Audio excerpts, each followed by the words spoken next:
ठीक चल रही है आप लोगों की, सबका दयाई कह सकते हैं। चलिए नमस्कार सर, कुछ लोग देखिए अगर पेंडिंग हैं, हाँ जी, वेटिंग में हैं तो उनको एंटर करवा लीजिए। वैसे मैंने उनको आप फ्री कर दिया है, मतलब ओके। वेटिंग की जरूरत नहीं है, जो भी आएगा अपने आप ही क्योंकि एंटर होता जाएगा। अगर कोई ग्रुप पे लोग कह रहे हैं कि शायद क्लास वो एंटर नहीं कर पा रहे शायद। नहीं मैं अभी आ गई हूँ। नहीं अभी आ कोई गए आप? रिक्वेस्ट, हाँ हाँ जी, रिक्वेस्ट नीलम तो चित्रा। कोई नहीं है। किसकी रिक्वेस्ट ओके है ओके। भाई? नहीं, वो कह रहे हैं आ गई हैं। ये 1+PT अपना नाम लिखें, ऐसे कोड वर्ड लिखने की जरूरत नहीं है। अच्छा वो आप 1+60 ये किनका नंबर है भाई? इसको आप अपना नाम लिखें। अभी देखिए अरुण अग्रवाल जी आ गए हैं, सुचेता गुप्ता जी आ गई हैं, आश्री जी आ गए हैं, इंदुमती जी आ गए हैं, कमल शर्मा जी आ गए हैं, माधव चतुर्वेदी जी आ गए हैं, ममता शर्मा, मंजू, मानसी शर्मा, और ये 1+ लिखा है नीलम। हाँ नीलम ऐसा लिखा करो ना, 1+, ऐसे कोड वर्ड नहीं लिखना आपने। प्रियंका जी, चलिए आपको मेरी आवाज आ रही है तो मैं बच्चे को साइड में भेजता हूँ, मेरी हेल्प के लिए रखा था आपको, ताकि आपको किसी ब्लैक बोर्ड भी किया गया है। तो लास्ट टाइम हमने अपने ये आयुर्वेद के लॉन्गिविटी के ऊपर किया था, और उसमें हमने जो एक बालारिष्ट और योगारिष्ट, ये दो प्रकार के हमने देखा था। बालारिष्ट में तो जैसे ही बच्चे के बर्थ पे समस्याएं आती हैं तो उनको हल करने के लिए हमने बताया था कि प्री बर्थ या on the day of birth ये भी बच्चे का आप चेक कर लीजिए कि उसके अंदर क्या क्या था। जैसे दिन मृत्यु तो नहीं आ रही थी, या दिन रोग, दिन मृत्यु दिन रोग में जो बच्चा होता है उन नक्षत्रों में पैदा होता है, वो हमारे शास्त्र कहते हैं कि वो नेक्स्ट डे नहीं देखता, उसकी बहुत जल्दी 24 आवर्स में उसकी मृत्यु होने के चांसेस हो जाते हैं। फिर इसी में आप देखिए कि उसमें जो हमारा था विषघटी काल, विषघटी काल भी एनवायरनमेंट ऐसी होती है जिसमें बच्चा के लिए रोग उत्पन्न होने के संकट बढ़ जाते हैं। फिर गंडमूल तो आप जानते ही हैं, गंडमूल में भी एक एनवायरमेंटल इम्पैक्ट होते हैं जो दूषित होते हैं, और उसमें भी बच्चे को 28 दिन के अंदर अंदर वो सारी कमी जो दूर करनी पड़ती है। और एक गंडांत, राशि गंडांत में या नक्षत्र गंडांत में जो आ जाते हैं उनको भी आ जाता है। और फिर बालारिष्ट हमने बताया था, ये 0 से 4 डिग्री, 0 से 4 वर्ष माता के संस्कार लेकर आता है, 4 से 8 वो पिता के संस्कार लेकर आता है, और 4 से 12 वो अपने पूर्व जन्मों के संस्कार से अपने जीवन को स्टार्ट करने का प्रयास करता है। फिर जो 12 से 20 तक ये योगारिष्ट होता है, जो आपके कुंडली में योग आए हैं वो आपको किस प्रकार से हेल्प करते हैं या आपके जीवन को। अब हम ये थोड़ा सा आपने देखा होगा कि अब हम जो हमारा कैलकुलेशन है, ऋषि पराशर कहता है कि भाई आपको बहुत लंबी चौड़ी आयु कैलकुलेट करने की जरूरत नहीं है, क्योंकि मनुष्य को जो भी आयु मिलती है या उसको जो भी जीवन काल मिलता है वो उसके पूर्व जन्मों के और उसके वर्तमान जन्मों के फल के ऊपर डिपेंड करता है कि उसको किस प्रकार है। उसने कहा है कि केवल आप आयु खंड जान लें।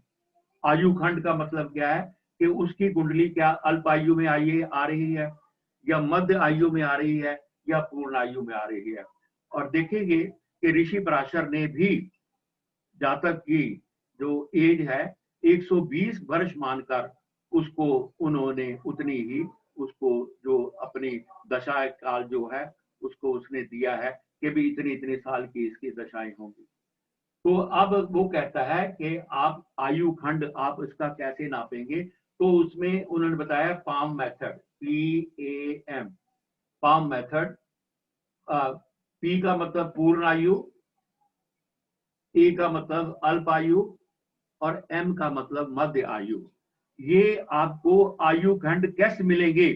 अगर आपके मोस्ट ऑफ द प्लैनेट्स अगर वो चर राशियों में है, अगर आपके बहुत से प्लैनेट चर राशियों में है, 1, 4, 7, 10 राशियों में है, तो जातक जो है वो अपनी चर मतलब पूर्ण आयु का पात्र होता है। अगर 2, 5, 8, 11 जो स्थिर राशियों में अगर आपके बहुत से प्लैनेट चले गए हैं तो आपको अल्प आयु होगी।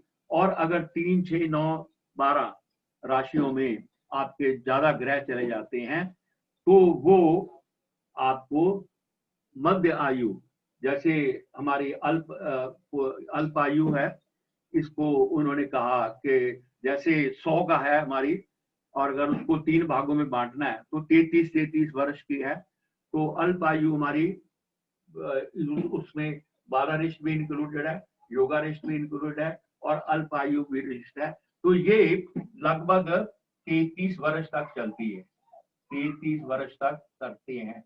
और मध्य आयु जो है इसको हम 66 ईयर्स तक ले सकते हैं। और जो पूर्ण आयु है इसको आप 99 ईयर्स तक ले सकते हैं। 99 उसमें क्या है, अगर व्यक्ति की अल्प आयु 33 वर्ष तक है तो उसको हम, अगर वो अल्प आयु पार कर जाता है तो ही एंटर्स दी मध्य आयु, मध्य आयु को एंटर कर जाता है। और अगर वो मध्य आयु को भी पूरी कर जाता है तो फिर वो ये अपनी पूर्ण आयु की तरफ भी आने का प्रयास करता है। तो अभी आपको पाम याद रखना है कि जो एक फार्मूला है उसको अभी टेस्ट करेंगे कि बहुत से प्लैनेट, अगर आप देखिए चर राशि का मतलब होता है चर स्थिर देशवार, आपको शुरू में पढ़ाई थी।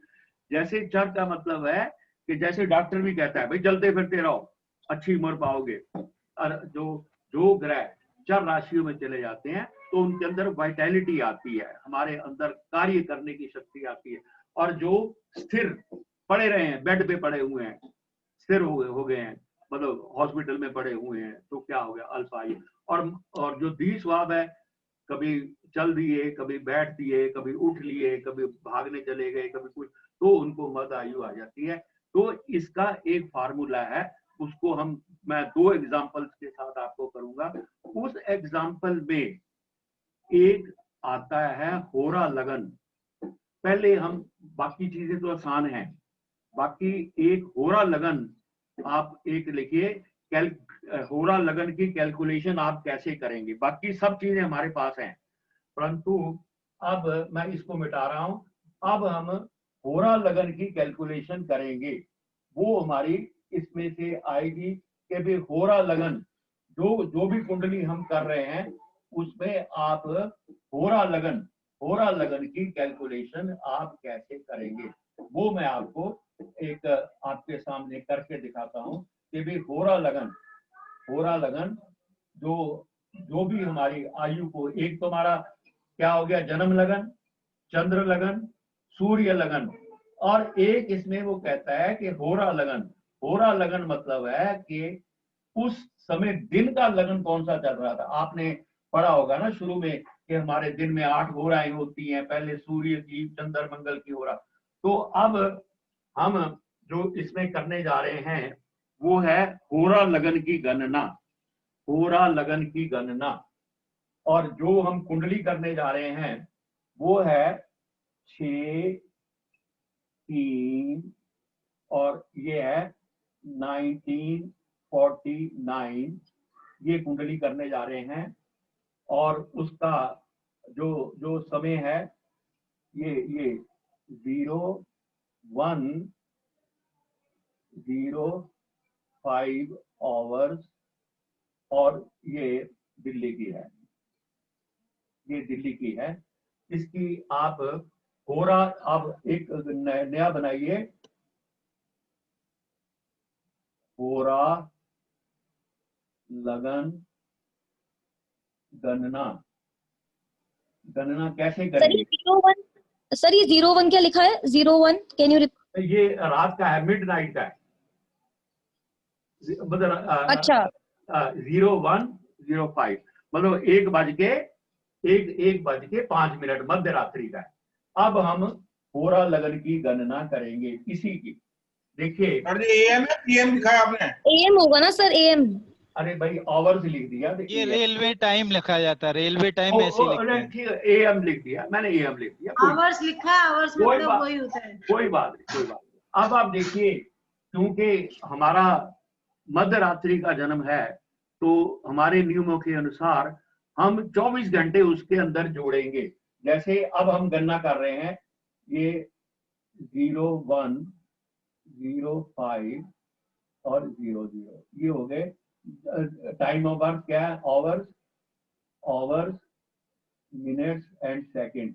क्योंकि मध्य रात्रि को हुआ है तो हम इसमें 24 जमा कर देंगे। अब आपको पता लग जाएगा, क्योंकि 25:05 ठीक हो गया ना जी।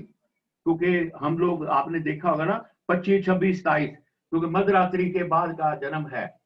तो अब इसमें क्या करेंगे, माइनस, ये सारे स्टेप्स लिख लीजिए। सर सूर्योदय, एक बार 25 तो सर आता ही नहीं टाइम के अंदर, 24 तक होता है ना। हाँ आप देखिए, आप तो ज्योतिष पढ़ते हैं, आप पे देखिए, मतलब ये है, ये जो उसके बाद चला गया तो उसमें 24 घंटे, अब सुबह का जन्म है तो उसके अंदर हम 24 घंटे उसमें ओके, ऐड कर लिया है। ऐड कर दिया, ऐड कर दिया, ये अक्सर आप। अब हम सूर्योदय, सूर्योदय किस दिन का लेंगे? जिस दिन बर्थ हुआ था, 6 मार्च। 6 मार्च का अगर आप देखें, मतलब 6 मार्च का किसी भी वर्ष का अगर आप सूर्योदय देखें, वो लगभग वही होगा जो उस दिन भी था। तो उस दिन जो सूर्योदय हुआ था वो हुआ था 6:47 और 40 सेकंड पर हुआ था, ये हो गया। तो मैंने माइनस लिखा है, माइनस सूर्योदय। अब हम इसका इष्ट काल निकालने जा रहे हैं। तो इसमें हमने क्या किया, यहाँ 60 था ना, ये 20 आ गया, ठीक है जी। और यहाँ 4 था, और वो कितना हो गया, हमने 24 घंटे उसमें लिए, 64 हो गया। ये देखिए, 64 में से 47 गए, 16 में से 7, और इसमें से ये नहीं 47, ये 4 और ये 1, तो 14, ये 17, ठीक आ गया। और इसमें अब 24 में रह गए थे, 24 में से 18 ये बचे, ठीक है। इसको आप यहां से चेक कर लीजिए, 60 और ये कितना हो जाएगा, 14, 15, और ये हमारा 24 में, ये ठीक हो गया ना इसमें। तो हमारे जो बचे, हमने सूर्योदय घटा दिया, अब हमारे पास 18 घंटे 17 मिनट और 20 घंटे वो रह गए। सर ये आपने टाइम कहाँ से लिया, 6:47, 40 मतलब? ये सूर्योदय है, पंचांग में देख लेंगे। मतलब ये अच्छा। देखिए, 6 मार्च का लगभग, अगर आप 2020 का भी सूर्योदय लेंगे तो लगभग 6:47 में आएगा लगभग। Okay sir, okay, thank you अब सर। इसमें से हमने घटा दिया। देखिए, ये 1:05 था, और हम लोग उसको रेंडर करते हैं ज्योतिष के नियमों पे, 25 1 घंटा इसमें जोड़ दिया आगे चढ़ने के लिए। तो उसमें अगर हम, चलिए आप भी करेंगे, अगर मैं इसमें ये कर दूं, इसको 24 ना जोड़ूं और इसमें से 6 घटाने हैं, तो 24 आपको लाने ही पड़ेंगे, और रुपये लाने के, क्योंकि दिन कंटिन्यू चल रहा है, दिन जो है नेक्स्ट डे तक कंटिन्यू चल रहा है। और हमारा जो होता है सूर्योदय तक, हम उसको आगे बढ़ा सकते हैं, सूर्योदय तक आगे। अब एक फार्मूला है, वो कहता है, जो तो आपके आवर्स बचे हैं, जो आपके आवर्स बचे हैं, इसको आप राशि मान लो, इसको आप राशि मान लो, और जो ये मिनट और सेकंड बचे हैं, इसको आप 2 से भाग दे दो, 2 से भाग दे दो। मेरी बात समझ रहे हैं आप? वो कहता है, जो इस प्रकार हल करते आप आ रहे हैं, और जो भी आपका शेष बचा है उसको आप राशि मान लो, और जो मिनट एंड सेकंड बचे हैं इनको 2 से भाग करके उसके मिनट बना लेंगे। चलिए, अब जब हमें इसको राशि बनाना है तो हम राशि 12 से अधिक नहीं बना सकते, ठीक है। ये हमारा 6 राशि आ गया, ठीक है जी। और इसको अगर आप 17-20 को 17-20 देखिए, ये हमारे 17-20 है, इसको हम अगर 2 से भाग करते हैं तो 2 8 16, एक एक मतलब एक, फिर एक का मतलब 60, 60 का मतलब 20, 80 हो गया। तो क्या हो गया, 6 साइन 8 8 डिग्री और ये 40 मिनट, ये हमारा क्या हो गया, इष्टकाल, इष्टकाल आ गया। यहां तक ये एक स्टेप है।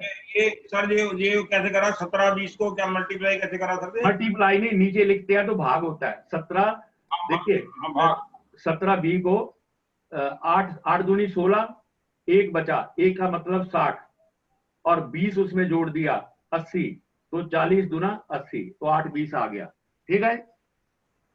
अच्छा, अब एक स्टेप हमारा पूरा हुआ, यहां तक कोई दिक्कत हो तो बताइए। आपके लिए मैंने ब्लैक बोर्ड लिया है ताकि आप लोगों के साथ डायरेक्ट बात हो सके। देखिए, ये हमारा समय है 1:05।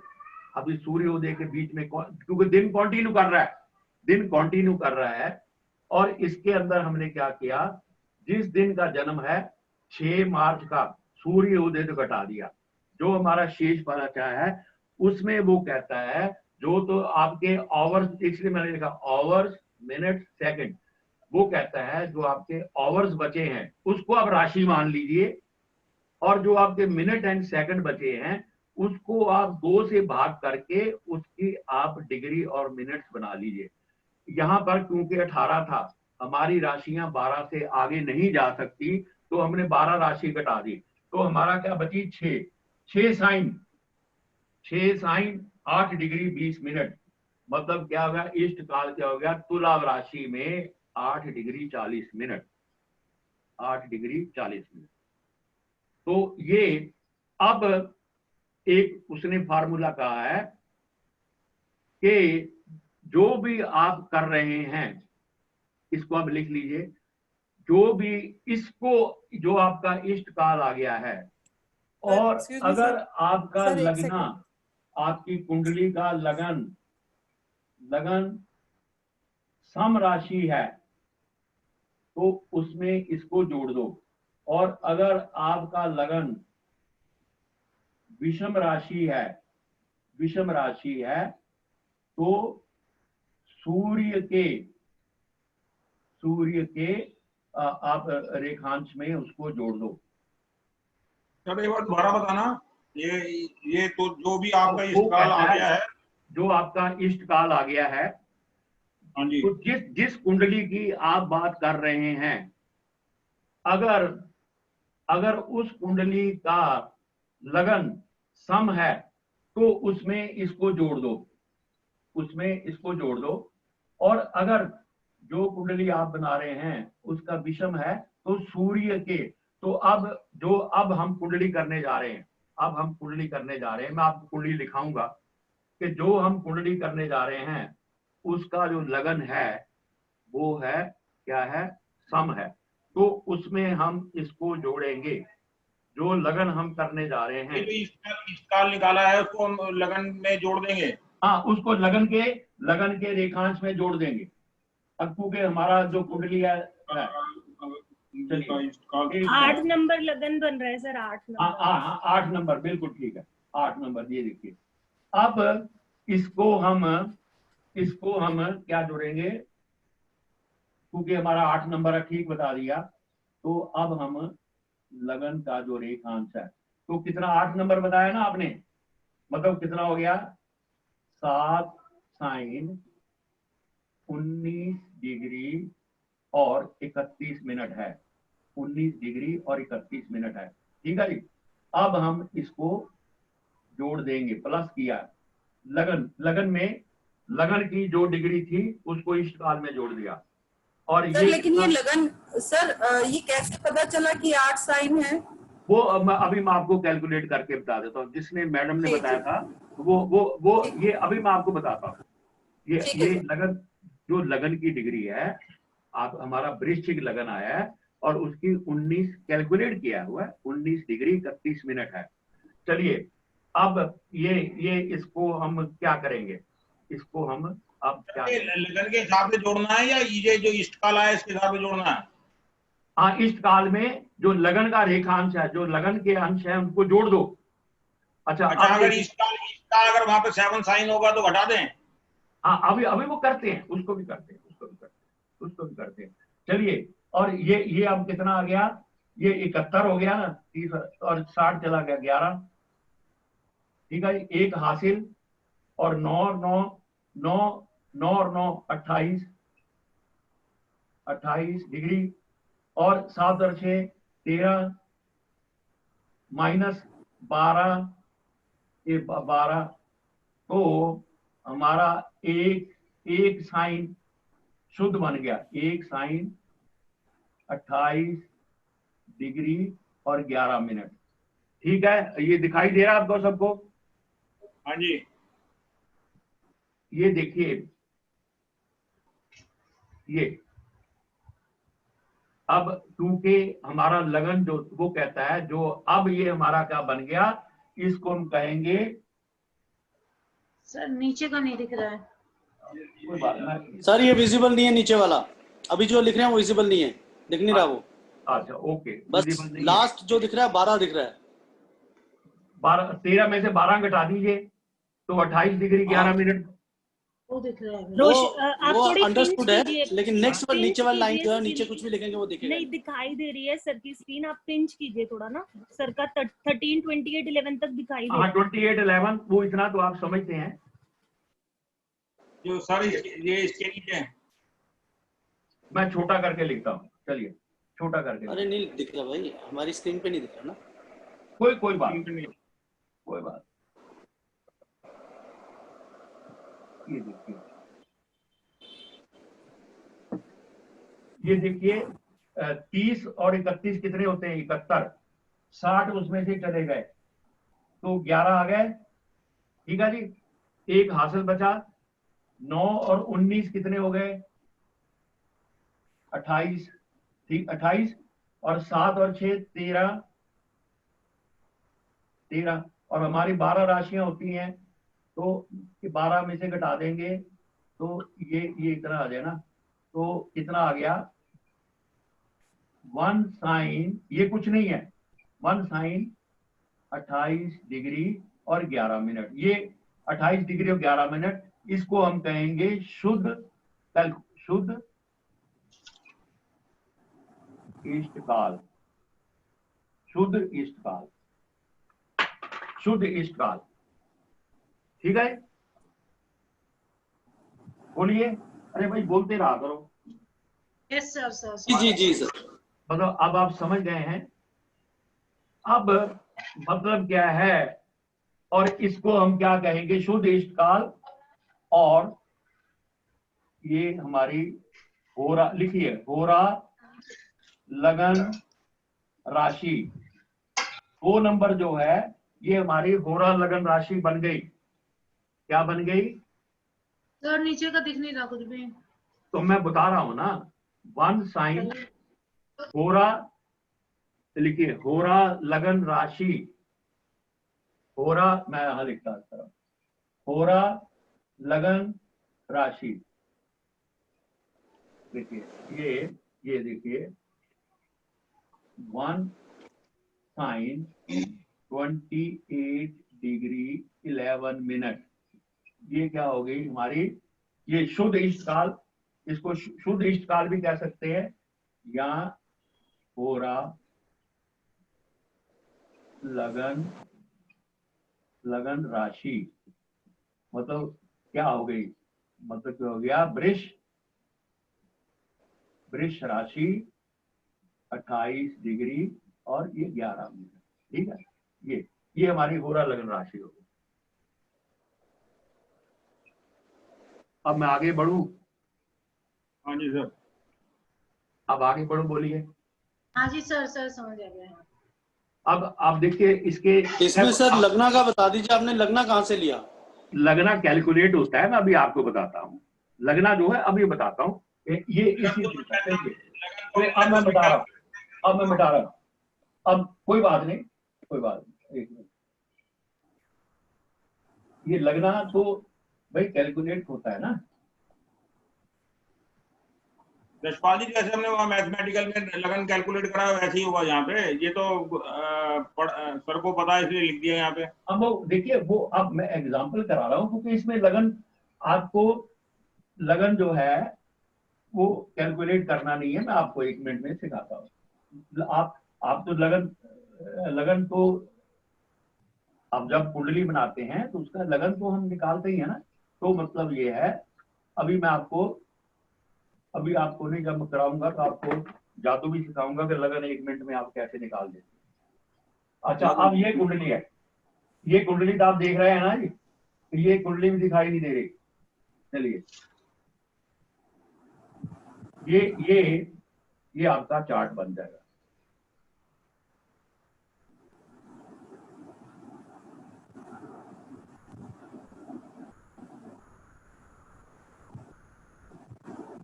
अब आपको पता था 8 नंबर का है, 8, 9, 10, 11, 12, 1, 2, 3, 4, 5, 6, 7।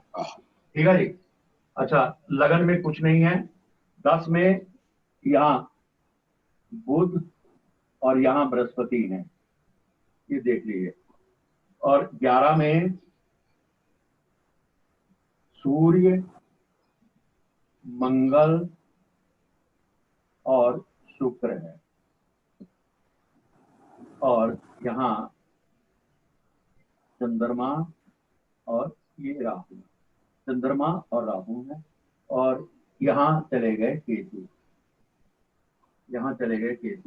और यहाँ आ गए शनि। प्लीज चेक करिए कि सारे प्लैनेट आ गए।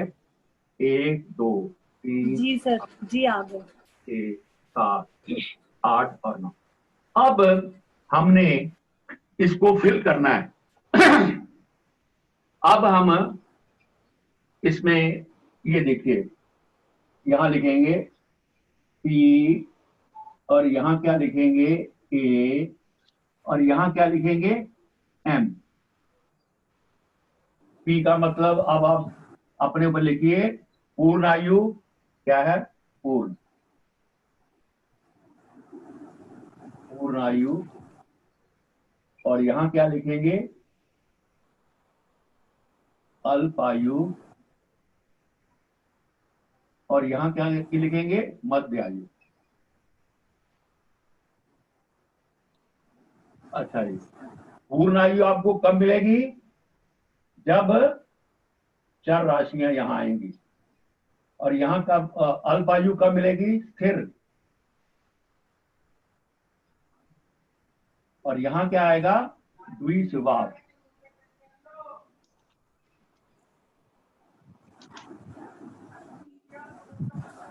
ठीक है। अब आपने कुछ नहीं करना, इसको इसमें फिल करना है। और उसमें 3 स्टेप हैं, बस उसमें 3 स्टेप हैं। चलिए, पहला एक क्या है,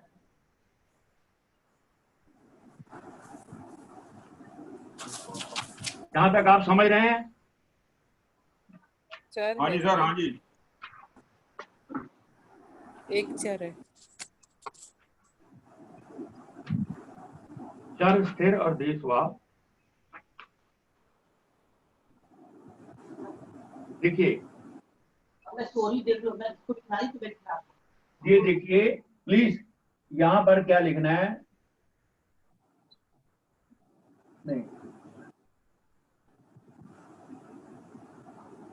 मैं, अच्छा, अगर मैं, ये आपने अच्छी तरह लिख लिया है, मैं इसको कुंडली को मिटाना चाहता हूं, मुझे इधर की जगह चाहिए। बोलिए सर, ये थर्ड हाउस में कौन सा प्लैनेट है इसके साथ, बृहस्पति के साथ? मरकरी और जुपिटर। सूर्य, मंगल, शुक्र। अच्छा, मरकुरी है। हाँ, अब मैं 10th हाउस नहीं 11th में चार, इसको ऐसे 10th हाउस नहीं कहेंगे, 4th हाउस कहेंगे। 4th हाउस में 1 to 3rd house sir, 3rd house. 3rd house में बुध और स्क्रीनशॉट ले लो ना, ओके, स्क्रीनशॉट ले लो। हो गया। अच्छा अब ऐसा है, मैं इसको मिटाने जा रहा हूँ। आपने सबने अपनी कॉपी पे लिख लिया ना? चलिए जी सर, लिख लिया। चलिए बस सिर्फ कॉपी करना है, अब कुछ नहीं करना। अब हमने इसको सिर्फ कॉपी करना है और ये आपको पेपर में आ भी सकता है कि आप इसको कैसे कर। अब हमारे पास तीन स्टेप है। अब हमारे पास सिर्फ 3 स्टेप हैं, उसको हमने इसमें डालना है। हमारे पास 3 स्टेप हैं। पहला जो है ये नंबर 1 लिखिए।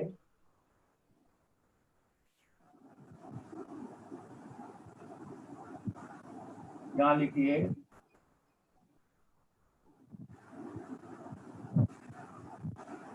लग्नेश राशि, और इसी में ही अब आप देखेंगे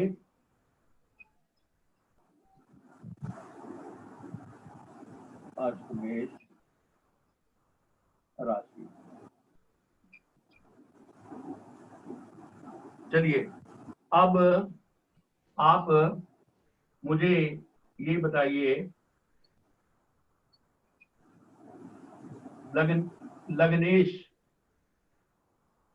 लग्नेश का मतलब लगन लॉर्ड। लगन लॉर्ड मुझे बताइए, लगन लॉर्ड कौन है? मंगल। लगन लॉर्ड मंगल, लगन लॉर्ड मंगल। और मंगल ये बताइए कि मुझे कौन सी राशि में है, कौन से ग्रुप में है? चर में है, स्थिर में है? चर। जरा आराम से सोचिए।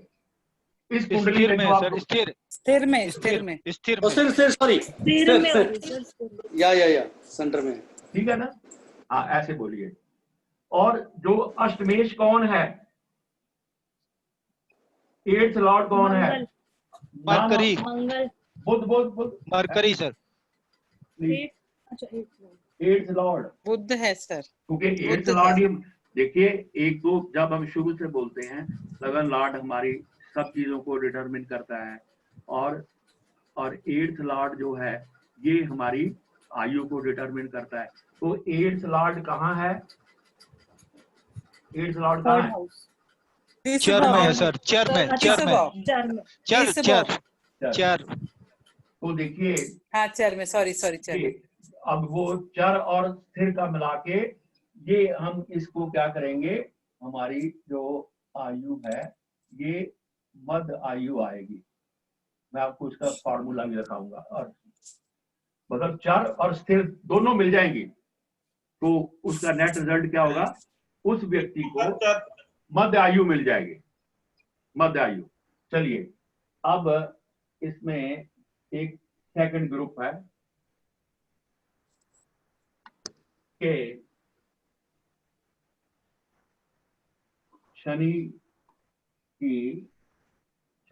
राशि लिखेंगे।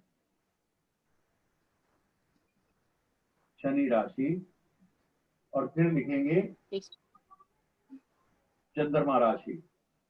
बताइए शनि किस राशि में है? सन, सूर्य। वो सूर्य है। अब कौन से ग्रुप में? स्थिर में सर चर राशि में है। हाँ चर में है सर, चर में। मैं तो चर में निशान लगाया बेटा, देखो यहाँ चर में, ये देखिए चर स्थिर द्विस्वाप। और चंद्रमा कौन सी राशि में है? चंद्रमा कौन सी राशि सर में वो है? भी चर में साथ ही है, चर में ही है। शनि सर स्थिर राशि में है।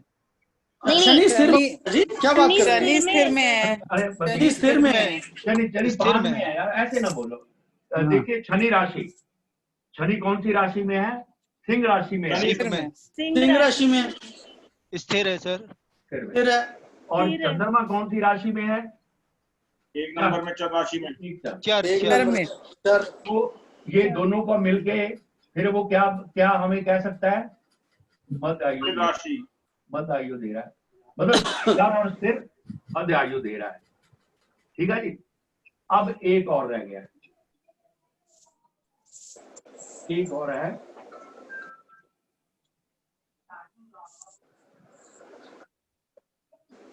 ये बुक्स में दिया हुआ, मैं आपको सारा समझाऊंगा, एक बार आपको समझा दूं। लगन राशि, लगन कौन सी राशि में है? लगन कितना नंबर लगन है? लगन कितने? 8 में। 8 नंबर, 8 नंबर। 8 का मतलब स्थिर स्थिर स्थिर। और उसके बाद होरा लगन, होरा अभी हमने डिटरमिन किया था, होरा लगन राशि कौन सी है? स्थिर स्थिर। वो नंबर स्थिर। तो इसमें इसका क्या आया? अल्पायु। परंतु हमारा कहता है कि जिस ग्रुप में आपको 2 प्रकार की आयु आ जाती है तो उसको आप लेंगे। तो क्या है? जातक को मध्य आयु का प्राप्त है, जातक मध्य आयु प्राप्त है। क्या है? जातक को मध्य आयु, वो कहता है जिसमें 2 में आ जाए उसमें आप देखिए। इसमें आप अपनी बुक निकालिए, 11/12 निकालिए आप अपनी। इसको मैं अभी दोबारा फिर एक और कुंडली लगाता हूं। सर कौन सा page number? Para number 11/11.12, page number 153। Page में थोड़ा आगे पीछे हो सकता है, परंतु पेज नंबर 148। हाँ मेरे पास 148 में है। 162 है। चलिए सर 153 है। देखिए इसका मेन, प्लीज मेन हेडिंग है आयु खंड का पता लगाना, पराशरी पद्धति, है ना? Page number 153। इंग्लिश बुक में 162 है। आप 162 पैराग्राफ से लिए 153 11.12 ना सर? हाँ अच्छा, वो कहता है 153 11.12 ये तरीका होता है। आप प्लीज सुनिए। महर्षि पराशर ने लग्नेश, अष्टमेश, चंद्रमा और होरा लगन के आधार पर आयु खंड, अल्प, मध्य, पूर्व का पता लगाने का पद्धति का उल्लेख किया है। इन छह को 3 समूहों में बांट दिया है। लगन और लग्नेश कौन सी राशि में है? चंद्रमा, शनि और चंद्रमा कौन सी राशि में है? जन्म लगन और होरा लगन किस राशि में है? तो इसमें जो चर, स्थिर, द्विस्वाप, वो मैंने काम मेथड है वो उसमें वो ले दिया है। यदि एक समूह का कोई एक खंड चर राशि में हो और दूसरा स्थिर राशि में हो तो मध्य आयु। पहला इसमें देखिए, एक चर में है और एक स्थिर में है, तो नेचुरली उसको मध्य आयु मिली। दोनों इसमें लगते हैं। आप पढ़ रहे हैं ना क्या लिखा है? यदि एक समूह एक खंड चर में हो और दूसरा स्थिर राशि में हो तो उसको अल्टीमेटली क्या मिलेगी? मध्य आयु। फिर कहता है यदि दोनों ही सदस्य चर राशि में हो तो पूर्ण मिलेगी। चर राशि में हो, अभी मैं आपको कुंडली कराता हूं, आप में से एक मित्र की है जो पूर्ण आयु प्राप्त किया हुआ है, सब चीज। अच्छा, फिर क्या कहता है? यदि किसी ग्रुप से एक सदस्य स्थिर राशि में हो और दूसरा द्विस्वाप में हो तो भी हम उसको पूर्ण आयु देते हैं।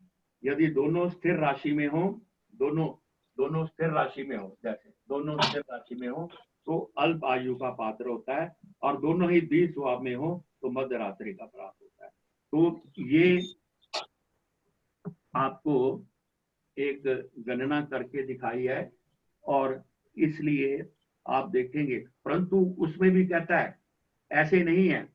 इसके अलावा भी फिर वो कहता है कि अगर आप ये गणना कर भी लें तो भी उसके बाद आप उसकी कुंडली में उसकी दशा देखिए, उसकी अंतरदशा देखिए, 8th हाउस पर प्रभाव देखिए, लगन पे प्रभाव देखिए, तब आप उसको उसकी आयु के बारे में गणना करें। परंतु ये एक थोड़ा सा स्नैपशॉट मेथड है कि जिसमें वो कहता है आपको ज्यादा लंबी आयु गणना करने की जरूरत नहीं है। अगर आपको पता चल जाता है कि मध्य आयु हमारी कब तक चलती है, 68 तक, और उसमें ऋषि पराशर ने इसको यहाँ पर छोड़ दिया है। परंतु जब आप चर राशि चर खंड में जाएंगे, अगर आप उसमें जाएंगे तो उन्होंने वहां पर जाकर इसका कुछ और सोल्यूशन दिया हुआ है। हमारी जैमिनी एस्ट्रोलॉजी में जब आयु गणना दी है, उसमें उन्होंने एक इक्वेशन और दे दी है, इसके साथ भी आपको जोड़ सकते हैं। अभी वो आपको करने की जरूरत नहीं है, परंतु इसी मेथड से आप किसी की कुंडली का भी आप जो है ये विश्लेषण करके उसके आयु खंड का एक अंदाजा लगा सकते हैं। ऐसा नहीं कह देना कि भाई ये तो बस खत्म हो गया, ये तो चला जाएगा, ऐसा बात नहीं है।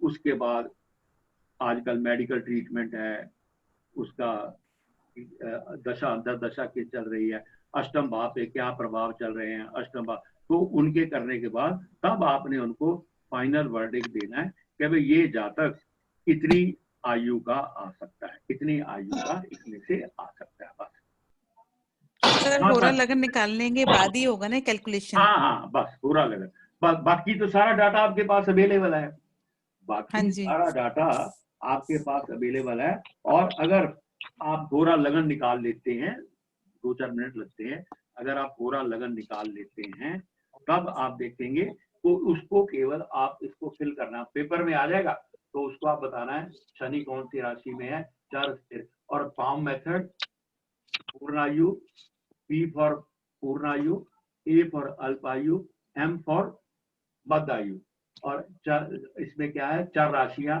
अगर चार राशियां इसमें आती हैं तो वो सारी इसमें आती हैं। अभी मैं आपको आपके मित्र जी की एक कुंडली कराता हूँ। सर हमें ना थोड़ा सा ये होरा लगन निकालना दोबारा सीखना पड़ेगा। हाँ, दोबारा ये अरुण कुमार जी, आपकी परमिशन से मैं आपकी कुंडली में गणना कराना चाहता हूँ, आपकी परमिशन है? आप कराओ सर, कराओ। अरे आप देखेंगे कितनी आयु आप लेकर आए हैं। हम चलिए देखिए, हाँ अभी देखिए, यहाँ मैं इस बोर्ड को थोड़ा सफा करना चाहता हूँ और आपको अरुण जी की कुंडली कराना चाहता हूँ, जो हमारे मित्र हैं, आपके क्लास में पढ़ते हैं, और ये हम आप सबके आशीर्वाद से पूर्ण आयु के प्राप्त हैं। तो मैं आपको दिखाना चाहता हूँ कि किस प्रकार से हम किसी भी कुंडली का विश्लेषण, जैसे भाई बड़ी चिंता रहती है, बहुत बीमार रहते हैं, ये हमारे तो अंकल जी बहुत बीमार रहते हैं, ये करते हैं, आप बताओ, आपके पास बहुत आएंगे लोग, चुपके से पूछेंगे जरा ये बताओ हमारे ये पिताजी कितने के साल जिएंगे, हम तो उनसे तंग आ गए हैं, तो बताओ सही, आपको बताना ही पड़ेगा।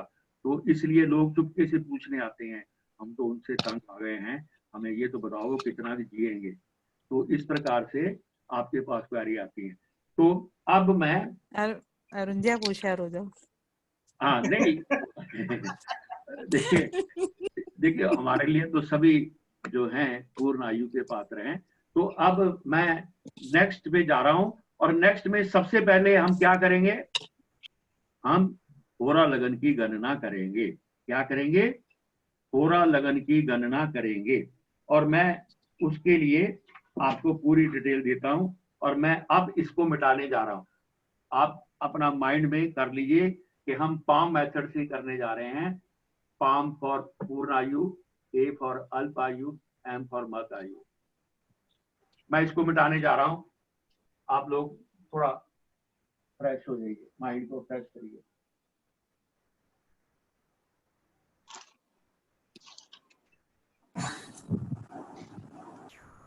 तो इस प्रकार से आपको पेपर में ही आ सकता है कि प्राचीन मेथड से आप आयु खंड कैसे, हमने वो ऋषि पराशर कहता है कि आयु जो है ये कई फैक्टर्स के ऊपर डिपेंड करती है, और उसको हम इतना, वैसे जैसे जैसे आप विशारद में जाएंगे ना जी, तो उसमें आपका एक पूरा एक पेपर है, medical astrology and mathematical calculation of आयु।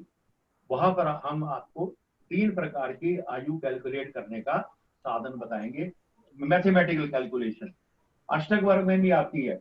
चलिए,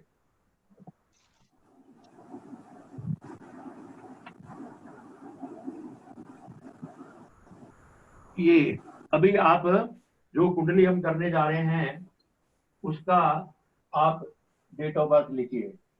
date of birth, date of birth है 3। सर ये आपके पीछे ब्लैक क्या आ गया थे? हाँ जी, कुर्सी, अच्छा कुर्सी की बैग आ गई। क्या आ कुर्सी गई? की बैग कोई बात नहीं।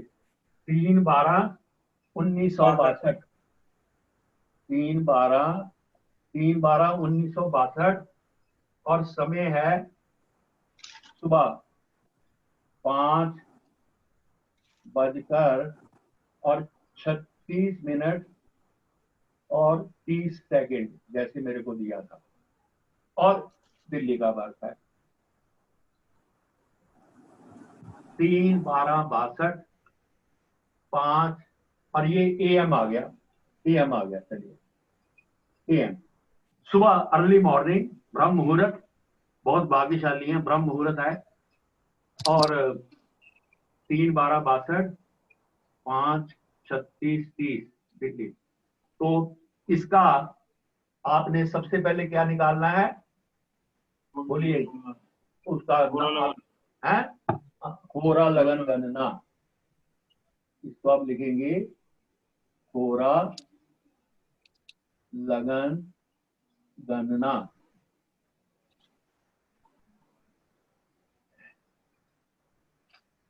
गणना मैं आपको 5-10 मिनट दूं, देखिए। हाँ जी। अच्छा, इसमें आप सूर्योदय ले लीजिए मेरे से। सूर्योदय 6:58, 3/12 को 6:58, 58 58, 6:58। ओके।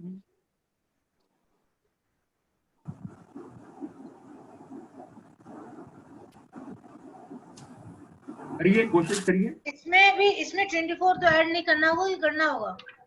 ये आपकी मर्जी है, क्योंकि अगर इसमें 5 में से 6 अगर कैसे घटाएंगे आप, 24 तो लाना ही पड़ेगा ना आपको भाई। 6:58 अगर सूर्योदय है, क्योंकि दिसंबर का महीना है तो सूर्य तो काफी लेट 7 बजे उगता है।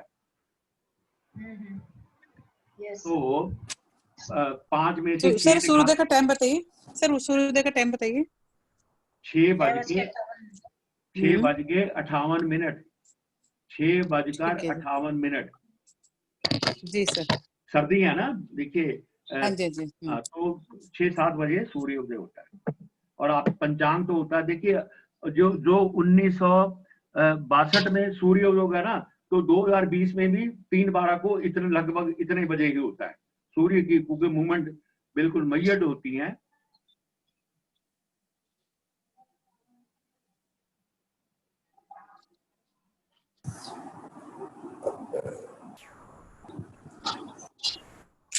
सर इष्टकाल आप बनाइए ना, मैं देखता हूँ। सर आता नहीं ना, अभी समझ नहीं आया मुझे एक बार। कोई बात नहीं। मैंने सोचा आप सब विद्वान हैं, मैं आपकी हाजिरी लगा लूं, तो आपने तो आज क्या डेट क्या है? 27। 27। हाँ जी। अच्छा जी, अरुण अग्रवाल जी भी दिखाई दे रहे हैं, ममता शर्मा जी हैं, और नीलम जी हैं, माधव जी हैं, मंजू जी हैं। Yes sir. हाँ, बंसल जी, जी के बंसल जी नहीं है। और सुष्मिता गुप्ता जी हैं, अश्री जी हैं, वंदना शर्मा मुझे दिखाई नहीं। Yes sir. बस कभी कभी चेहरा दिखा दीजिए करिए। रचना कथूरिया जी, मैं रचना जी नहीं है। के शर्मा जी हैं। जी सर। रशपाल जी हैं, इंदुमती जी हैं, भूषण भास्कर छोड़ गए, प्रियंका कौशल जी हैं, अर्चना गुप्ता जी आवाज दो। अर्चना गुप्ता जी सर नहीं प्रेजेंट है। है? प्रेजेंट है सर, अच्छा, प्रेजेंट है। बोल दो। बोला डांटो नहीं, सर। डांटो नहीं। बोला नहीं सर, वो माइक ऑफ हो गया, बोल रही थी जब तक तो मैं चलिए लगा कि हो गया। चलिए ऑन किया फिर ऑफ हो गया। डॉक्टर राहुल सर हम लोग लेट ज्वाइन करने वाले, कहाँ जाएंगे अब? कोई बात नहीं। देखिए मैंने आपके लिए कितना इंतजाम किया है ताकि आप जो भी यहाँ चल रहा है। 839। हाँ जी 839.50।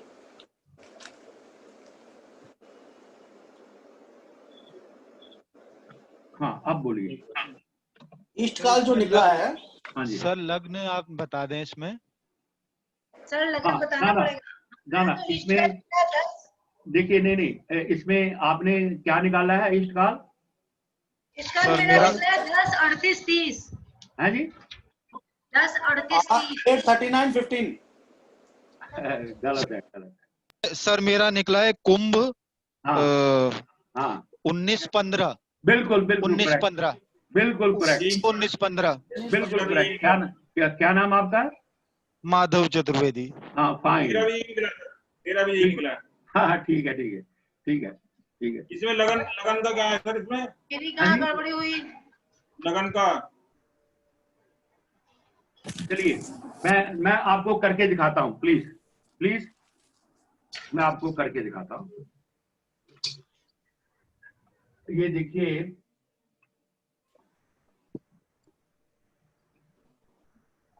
पाँच 36 30 प्लस 24 कर दिया ना जी।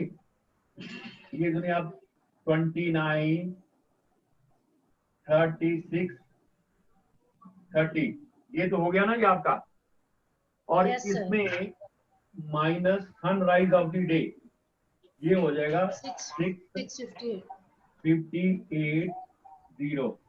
ये कितना आ गया 30 और 36 60 96 हो गया।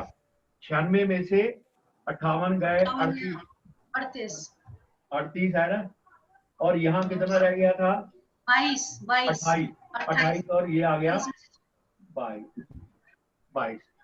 और वो कहता है ये आवर्स मिनट ये करेक्शन मतलब टाइम करेक्शन के बाद या LMT जो भी आप कहते हैं वो कहता है जो आपके आवर्स आए हैं उसको तो आप राशि में कन्वर्ट कर लो और जो आपके मिनट एंड सेकंड आए हुए हैं उनको 2 से भाग कर दो और उसको आप डिग्री और मिनट ले लो। अब वो इसको हमने राशि में कन्वर्ट करना है तो हमारी 12 राशियां से ज्यादा बात नहीं बनती। तो हम इसको क्या करेंगे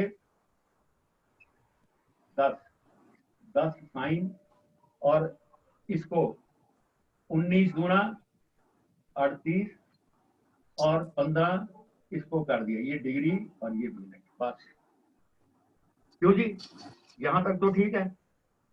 अब ये हमारा इष्टकाल हो गया परंतु इस कुंडली का जो लगन है वो है सिंह लगन की कुंडली है। मैं अभी आपको बताता हूं।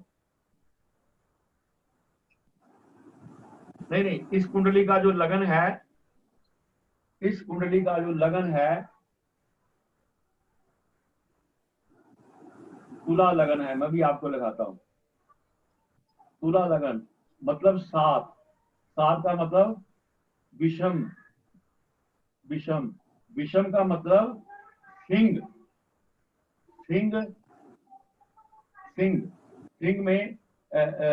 में सर ये आपने विषम का मतलब सिंह कैसे हुआ? मतलब सर सिंह कैसे हुआ? हाँ 7वां 7 का तो लॉर्ड शुक्र होता है, वीनस। अरे नहीं वो भी वो कहता है अगर तो सम होती तो आप लगन में जोड़ दो। अगर वो विषम है तो सूर्य में जोड़ दो, सूर्य में, सूर्य क्योंकि सिंह राशि का होता है, मैं आपको याद करने का तरीका बताया। अब इसमें जो सूर्य का जो लॉन्गिट्यूड थे, सर ये दोबारा बताओ सर, ये वाला ये तुला लगन के बाद जो सूर्य जोड़ा है। ये सर ये कंफ्यूजन है, इसको क्लियर कीजिए पहले। चलिए, ये जो कुंडली है ये तुला लगन की है। हम लोग ना होरा निकाल रहे हैं और हमारे पास लगन पहले से ही है। हाँ, वो तो लगन तो होता ही है। अब तो चलिए, हमारा कुंडली का लगन क्या है? तुला। तुला का मतलब 7 का मतलब विषम लगन, यही है ना? हाँ जी सर, विषम मतलब ऑड हुआ ना? ऑड ही है ना, 7 नंबर ऑड ही है ना? हाँ हाँ हाँ, वो मैं कंफर्म कर रही थी, इसका मतलब यही है ना? वही कंफ्यूजन हमें ऑड इवन का। अब वो कहता है, पहला मैंने कहा था, अगर जिस कुंडली को आप डील कर रहे हैं अगर वो सम लगन की है तो जो लगन का लॉन्गिट्यूड होगा उसमें जमा कर दीजिए।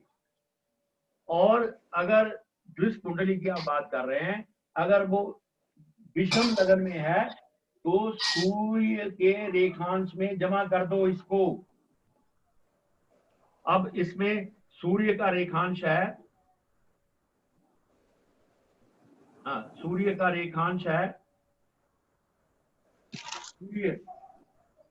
सूर्य का रेखांश है,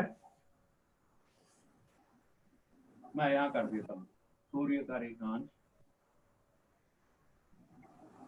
7 साइन वृश्चिक में है, 17 डिग्री और 1 मिनट, इनको जोड़ दो आप। भाई वो कहता है अगर विषम हो तो सूर्य के रेखांश में जमा कर दो। अब हम इसको करेंगे, कितना आ गया? आपने काम बताया कर 16। ये तो आपने जो बताया ना, जो इष्टकाल आएगा उस कुंडली का इष्टकाल समय है तो उसमें जोड़ देंगे उसको, और विषम है तो घटा देंगे। हाँ, जोड़ रहा ही है। और ये 18, ठीक है जी, 18 साइन। परंतु हमारे यहाँ 12 राशि से ऊपर नहीं होते, तो ये आ गया 6 साइन 06 और 16 मिनट। बस ये हमारा क्या हो गया? तो होरा, ये हमारा शुद्ध होरा लगन राशि कौन सी बन गई? तुला। कौन सी? 10 + 7 8 कैसे 18 कैसे हो गया? सर ये एडिशन में गलत हो गया सर। क्या? नहीं सही है ना, क्योंकि 30 हो गया था तो उधर ले लिया ना, 1 डिग्री बढ़ गई। वो 36 हो गया ना, 36 हुआ था ना, तो 1 डिग्री बढ़ गई। सही है, सही है। और हमारी डिग्री 30 होती है भैया, आप तो लगन निकालने में एक्सपर्ट है। देखिए ना, ये कितना बन गया? 36, हमारी 30 होती है, 30 हो गया, 6 आ गया और 1 आगे चला गया, 11 18। सर एक छोटा सा कंफ्यूजन था, आपने बोला था कि ऑड के लिए ऐड करते हैं और इवन के लिए क्या करते हैं, लाइक सब्ट्रैक्ट करते हैं? उसमें मैडम अगर इवन है तो जो लगन का रेखांश होगा उसमें जमा कर देंगे। लगन का भी रेखांश होता है ना, लगन की डिग्री में ऐड कर दो। और कहता है अगर इवन है, अगर जो जिस कुंडली को सूर्य के रेखांश में ऐड कर दो, तो हमने सूर्य के रेखांश में इसको ऐड कर दिया। बस इतनी सी बात है।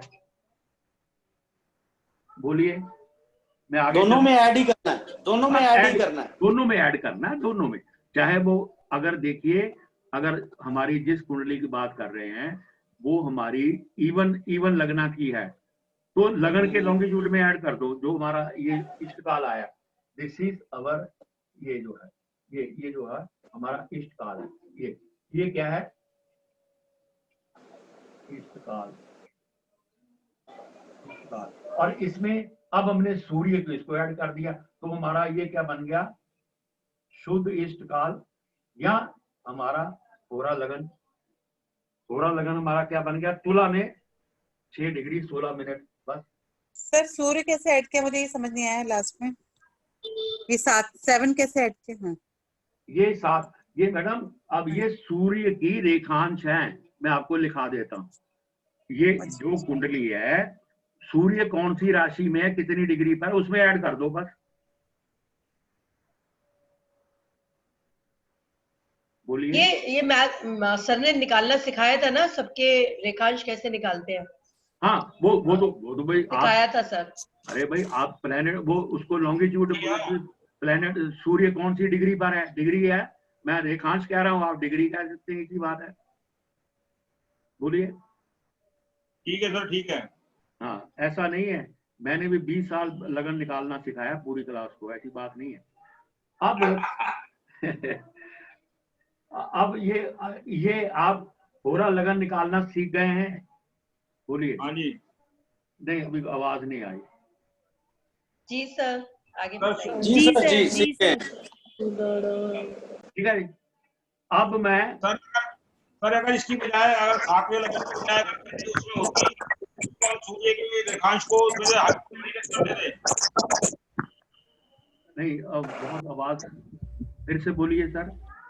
आपकी आवाज कट रही है। मेरी आवाज आ रही है। नहीं, आप अगर ये जो हमारा राशि का आया है, अगर इसकी बजाय कम राशि का होता, अर्चना जी अपना माइक बंद करिए। आप अर्चना जी अपना माइक बंद कीजिए। ये माइक किसी का चल रहा है। अब आवाज ठीक आ रही है?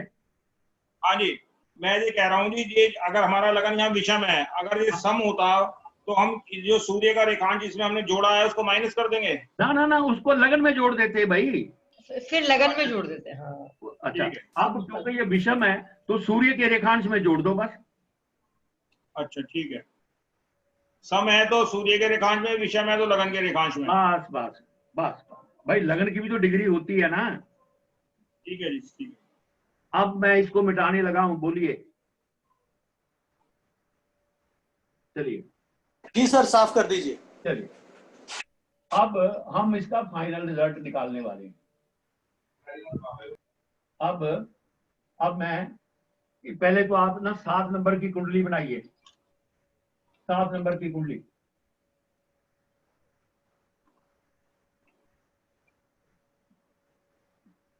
मैं अभी आपको कुंडली लिखाता हूं।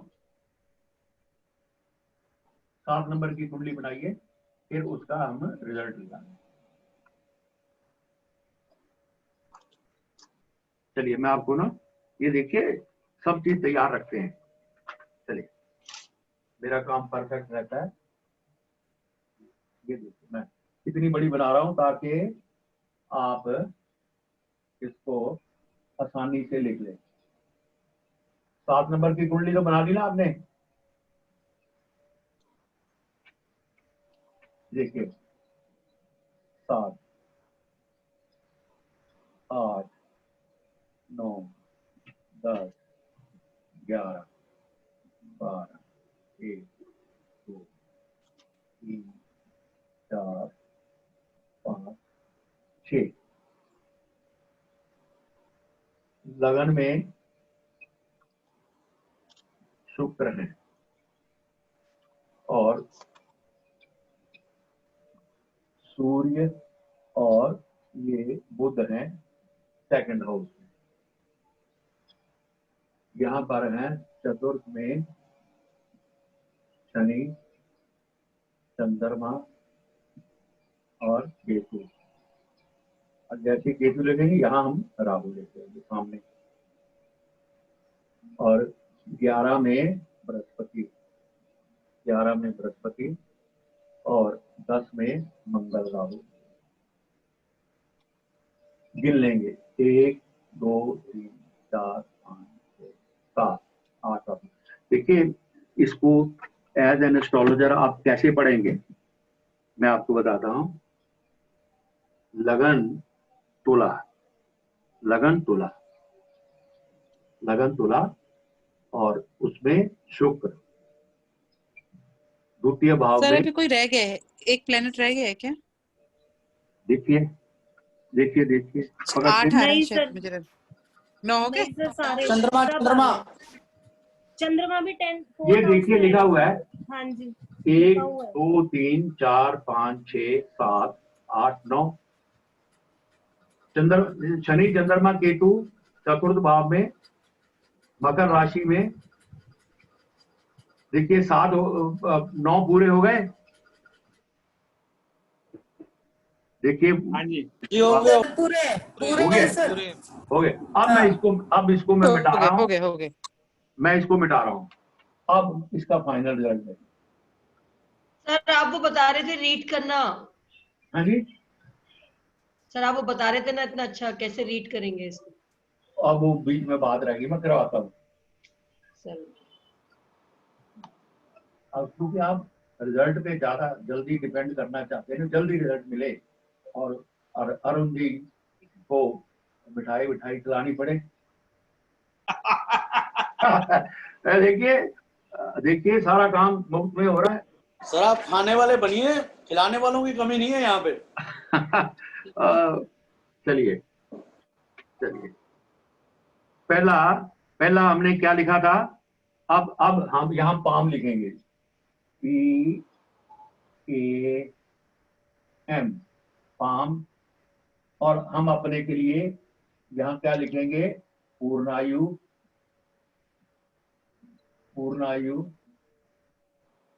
अल्पायु और यहाँ मध्य आयु।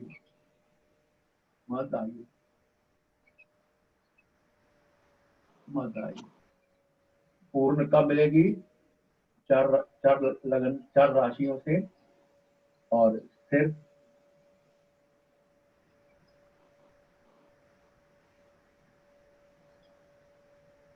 स्थिर और द्विसुवा।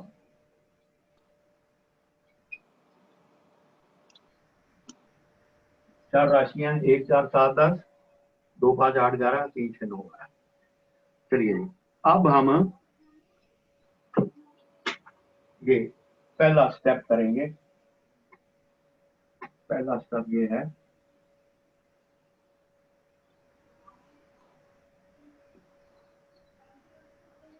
लग्नेश राशि।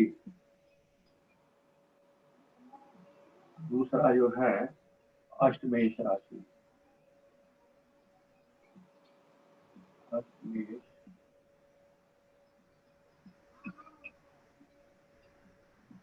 हाँ जी, अब बताइए क्या है, लग्नेश राशि कौन सी है? शुक्र नहीं, अब नंबर बताइए। तुला। हाँ, लग्नेश राशि कौन सी है? चर राशि। और अष्टमेश की कौन सी राशि है? वृषभ। हाँ, स्थिर राशि सर।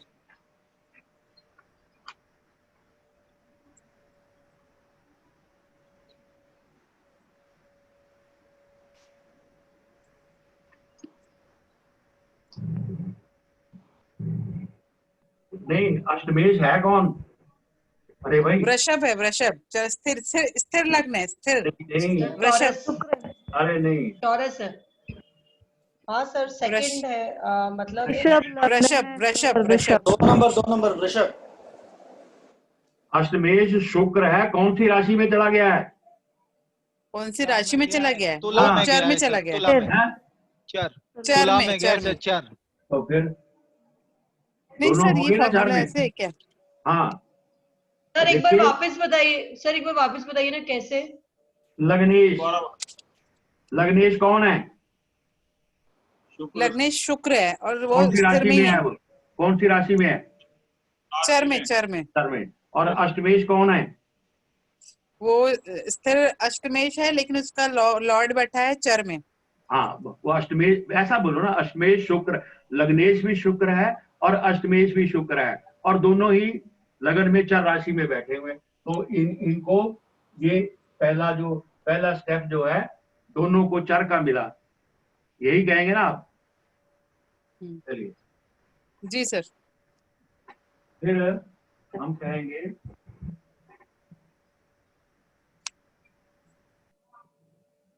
शनि। सर ये जो आपने अष्टमेश की राशि है, ये स्थिर में नहीं आनी चाहिए? अभी मैं बताता हूं। देखिए,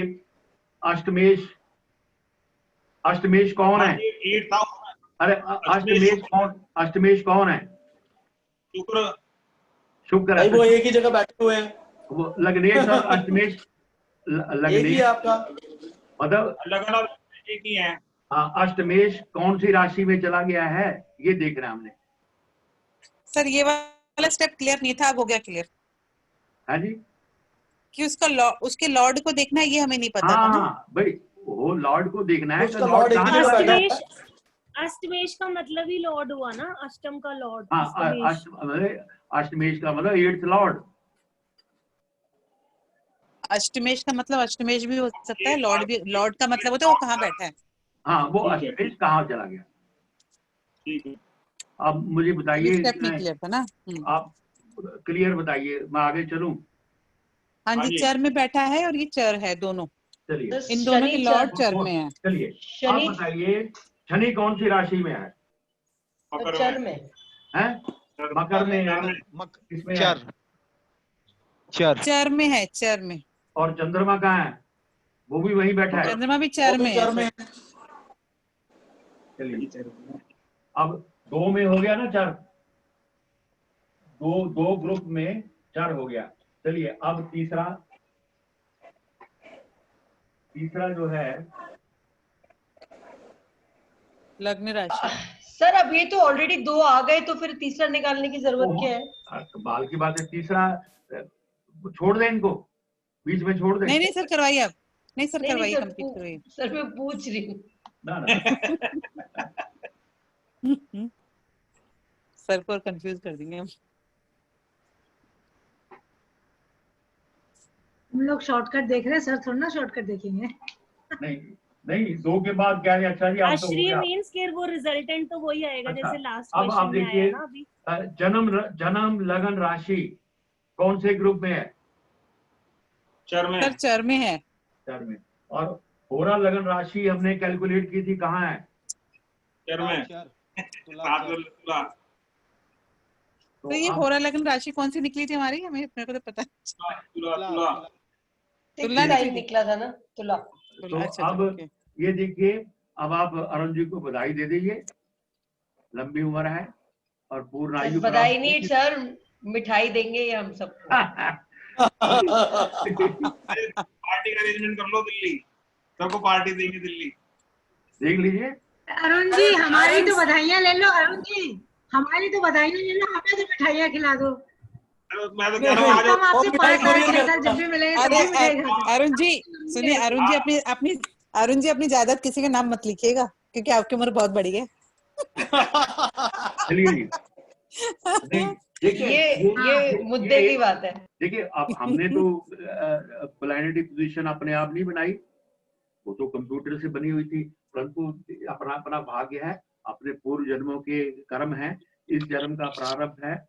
और अपने अरुण जी कितनी सोशल सर्विस करते हैं, कितना मिलनसार हैं, तो लंबी आयु तो भगवान देता ही है ना। भगवान हर आदमी को लंबी आयु तो देता ही है ना। तो मतलब ये है सर, ये कंप्यूटर से होरा लगन निकल जाता है? हाँ, निकल जाता होगा। निकल जाता है क्योंकि मेरे लिए बहुत डिफिकल्ट लग रहा है। अरे उसमें 3 स्टेप है। आप ऐसा ना हाथ से काम करना सीखो। अगर आप कभी मेरे पास आए तो 5000 हॉरोस्कोप हाथ से बना के रखी हुई है, उनकी रफ कॉपियां हाथ से सर बनाना। आमने सामने क्लास होगी ना, बहुत इजी हो जाएगा। ये थोड़ा सा ऑनलाइन थोड़ा सा डिफिकल्ट लगता है। अब तो मैं आपके सामने ही बैठा हूँ। चलिए अब आप इसको ये मैंने 2 हॉरोस्कोप करा दिए, और बाकी आप अपने भी या कुछ ऐसे विदाउट एनी प्रेजुडिस, मन में कोई आशंका न रखते हुए आप और भी अपनी हॉरोस्कोप इसमें बना सकते हैं, लगा सकते हैं। कोई ऐसी इसमें तो लंबी मतलब सर इसमें ये हो जाएगा कि जिसका ये वाला ओके हो गया कि उसकी पूर्ण आ रही है ना, और अगर उसकी अष्टम की दशा चल रही है तो उसको इतना स्ट्रेस लेने की जरूरत नहीं है, क्योंकि वो पूर्ण उसकी आयु दे रहे। नहीं, वो जैसे एक बार अगर आप शेक्सपियर का एक नॉवल पढ़े टेम्पेस्ट, तो उसमें जो वहाँ का राजा होता है तो उसको किसी ने कह दिया है कि तुम्हारी जो मौत है वो पहाड़ पे जाके होगी, परंतु समुद्र पे जा रहा होता है। तो तूफान आ जाता है। कहता है तूफान कितना भी आ जाए, मुझे सूदशेयर ने कह दिया है कि तुम्हारी जो मौत है वो महल में होगी, तो कितना भी तूफान आता रहे वो उसने परवाह। तो इसलिए हमें मगर जैसे अरुण जी की है तो इनको आगे प्लान करने के लिए समय मिलेगा। भाई इस एज के बाद मैंने क्या प्लान करना है, कौन सा मकान बनाना है, कौन सी प्रॉपर्टी बनानी है। क्यों? भगवान ने इनको पूर्ण आयु का दान दिया है। और ये किसने दिया है? इन्होंने प्राप्त नहीं किया, इन्होंने ग्रहों ने दिया है। ग्रह दत्त आयु इसको कहते हैं, ग्रह दत्त आयु। सारे ग्रह मिलकर आपको आयु का दान देते हैं। वो अपनी कौन कौन सी स्थिति में आते हैं, और इसमें भी इसका मैथमेटिकल कैलकुलेशन भी होता है, वो भी करते हैं। मतलब ये इससे होता है कि आदमी को अगर तबीयत खराब भी तो उसको थोड़ा कॉन्फिडेंस होता है, अरे भाई कुछ नहीं है, ये तो हो जाएगा, मुझे भगवान ने पूर्ण आयु दी है बस। तो सर बच्चे को आर्मी में डालना हो तो ये देख सकते हैं ना सर? नहीं ऐसी तो नहीं। और दूसरी बात है, ये आप जब कैलकुलेट करें तो किसी को वहम नहीं डालना, देखिए अरे तेरी तो अल्प आयु आ रही है, भगवान पता नहीं वो आगे इतने कर्म करेगा। जैसे हमारे अरुण जी हैं, अब ये इनको पता चल गया पूर्ण आयु है, कल ये वो खाना पीना शुरू कर दें, झूठ बोलना शुरू कर दें, लोगों को ठगना शुरू कर दें, तो उसके प्रभाव भी तो लाइफ पे पड़ेंगे ना। क्यों जी? मतलब जब हम ये कहते हैं कि हमारा कर्म प्रधान हमारा शास्त्र है, हमारा जीवन जो है कर्म प्रधान, ये हमें अच्छे कर्मों के लिए भेजा है, हमें सदकर्म करने के लिए भेजा है।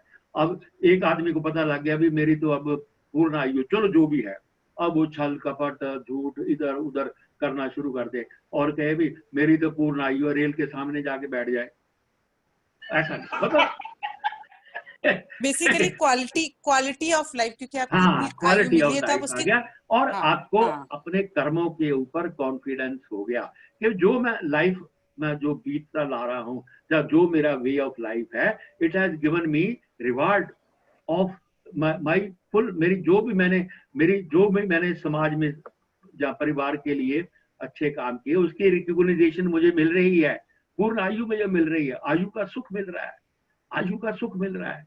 तो आदमी का कितना कॉन्फिडेंस हो जाता है। आज जैसे आजकल ये चल रहा है भाई, ये जो अपना कोरोना का है, आदमी को कॉन्फिडेंस हो गया, चलो कोई बात नहीं, अगर बीमार भी हो गए तो एटलीस्ट मेरी पूर्ण आयु, भगवान ने मुझे पूर्ण आयु दे के भेजा है, और मैंने इस लेवल पे अपने आप को लेके जाना है।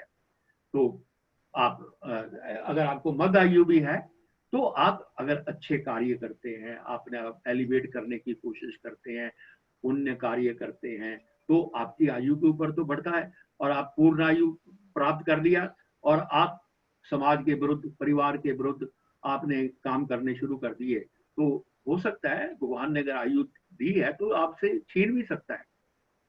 तो इस प्रकार तो ये आप अगर कोई मन में, अगर दूसरी बात है, ये एज एन एस्ट्रोलॉजर आपको किसी को ज्यादा बताना नहीं कि आपकी अल्प आयु आ रही है या मध्य आयु आ रही है, ऐसा नहीं। वो तो रोना शुरू कर देंगे लोग, उसको कहेंगे इसकी तो अल्प है। वो हमारी कैलकुलेशन में हो जाता है, और हो सकता है आदमी अच्छे कर्म करना शुरू कर दे, अच्छा व्यवहार करना शुरू कर दे, उसके रिजल्ट उसको मिलने शुरू हो जाते हैं। अब इसके बाद नेक्स्ट वीक मैं आपको मारक करवाऊंगा, मारक वो भी हमारे आयुर्वेद से जुड़े हुए होते हैं, तो वो भी करवाऊंगा मारक। तो ये जो हैं, आप ये जो चैप्टर है 11 चैप्टर, इसको आप जरूर पढ़ें और स्टेप इसको पूरा करें, और इसके बाद हम फिर जो है ये मारक शक्ति जो है इसको नेक्स्ट करेंगे, तो उसके लिए करेंगे। अभी मैं देखता हूँ कोई। हाँ जी बोलिए। सर एक क्वेश्चन था सर, जो जब हम होरा चार्ट सॉफ्टवेयर पे या कहीं निकालते हैं, तो वो जनरली 2 ही राशि दिखा रहा होता है। वो ड्वीनल चार्ट हो रहा है, ये होरा दिन की होरा होती है, 8 होराएं होती है। ये दिन की जो 8 होराएं होती है ना, मतलब ये एक तो मतलब जब उसका ये जन्म हुआ ना 5 बजे, तो उस समय किसकी होरा चल रही थी? शुक्र की होरा चल रही थी। किसकी होरा चल रही थी उसमें? उस समय शुक्र की होरा चल रही थी। और अगर शुक्र की होरा चल रही थी तो भगवान उनको सभी सुख साधन देके भेज रहा था, सभी सुख साधन देके भेज रहा था। अभी देखिए मैं आपको एक कुंडली लगाता हूँ, थोड़ा टाइम रह गया, अरे भाई तो खुल जा। हाँ देखिए आपके आ गई है कुंडली, डब्बा आपका जो कोपरेट केक रस उसमें था। जी सर आ गई। आज की है मैं हाँ अभी की है, मैं घंटूर को चेंज करता हूँ।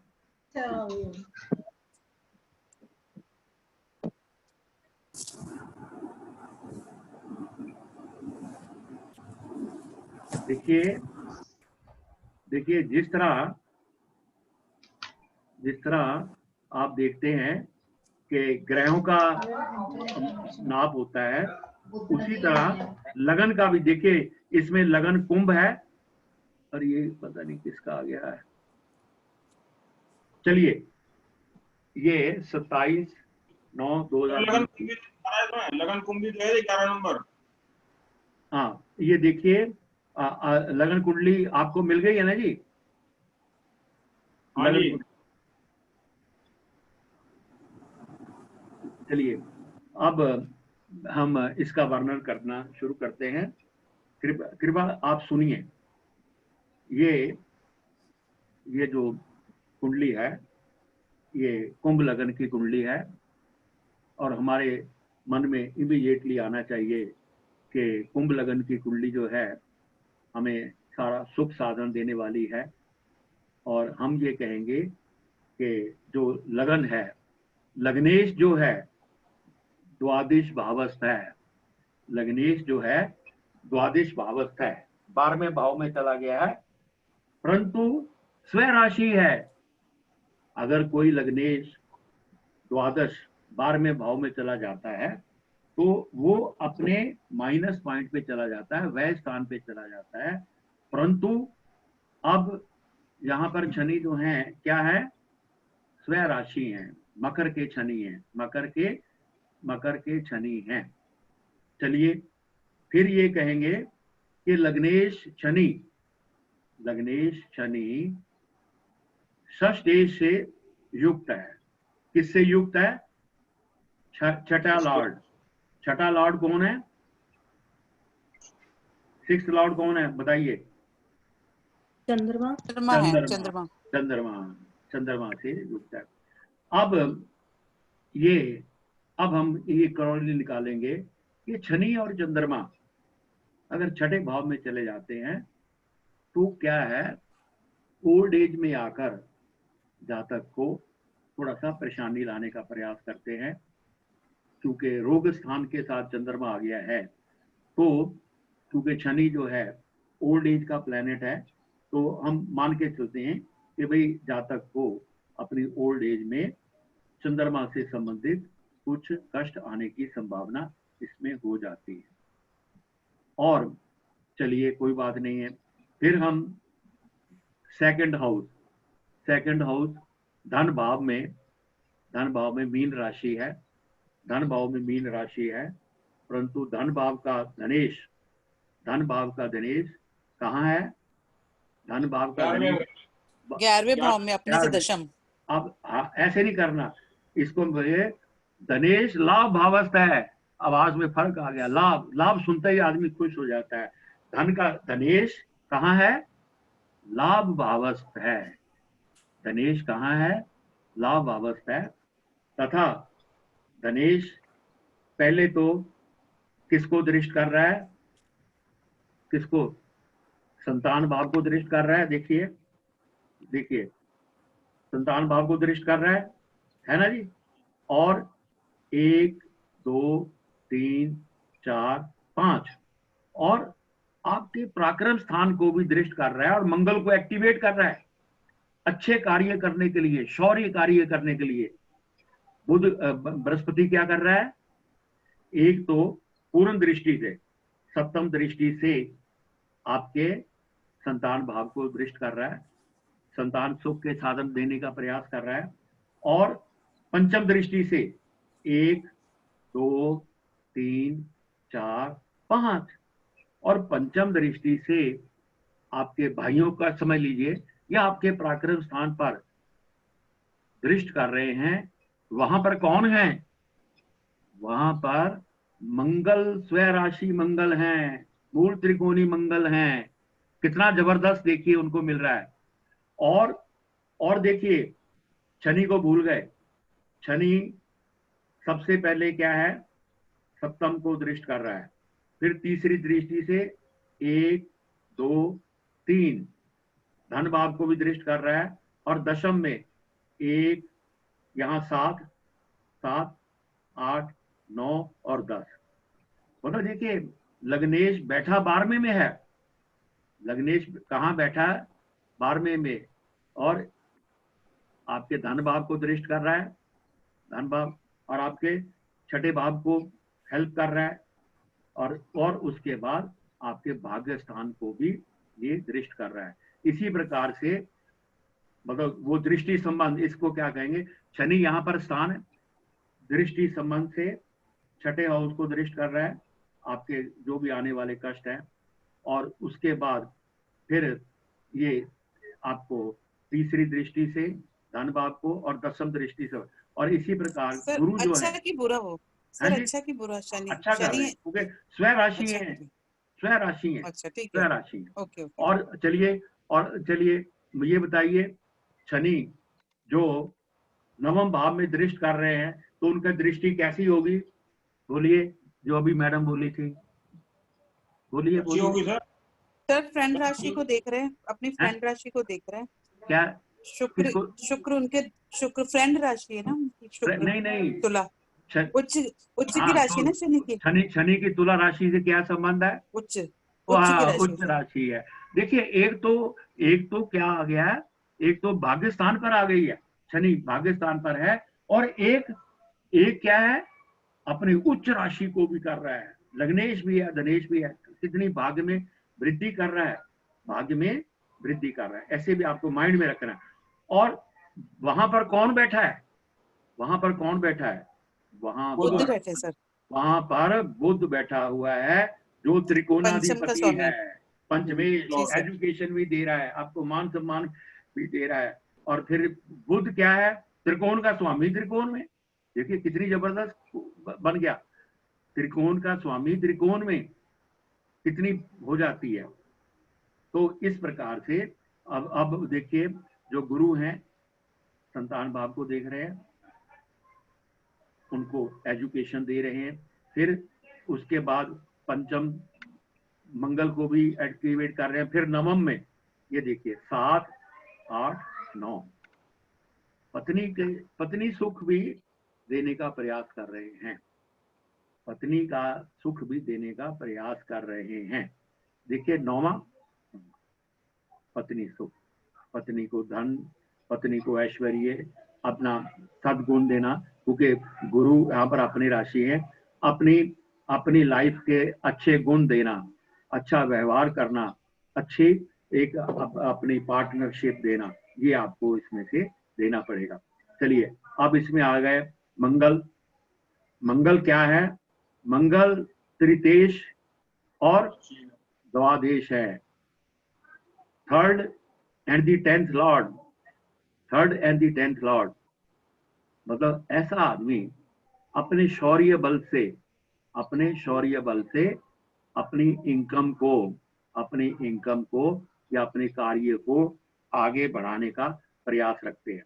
चलिए अब आगे 4th हाउस, मातृभाव। अब पहले हमने धन भाव, भातृभाव, मातृभाव में राहु आ गए हैं। तो राहु बताइए क्या दिक्कत लाएंगे? परिवार में थोड़ा सा निराशा का समय लाने का, थोड़ा बहुत इसमें से वो निराशा का प्रयास कर सकते हैं, कभी निराशा इसमें आई है। परंतु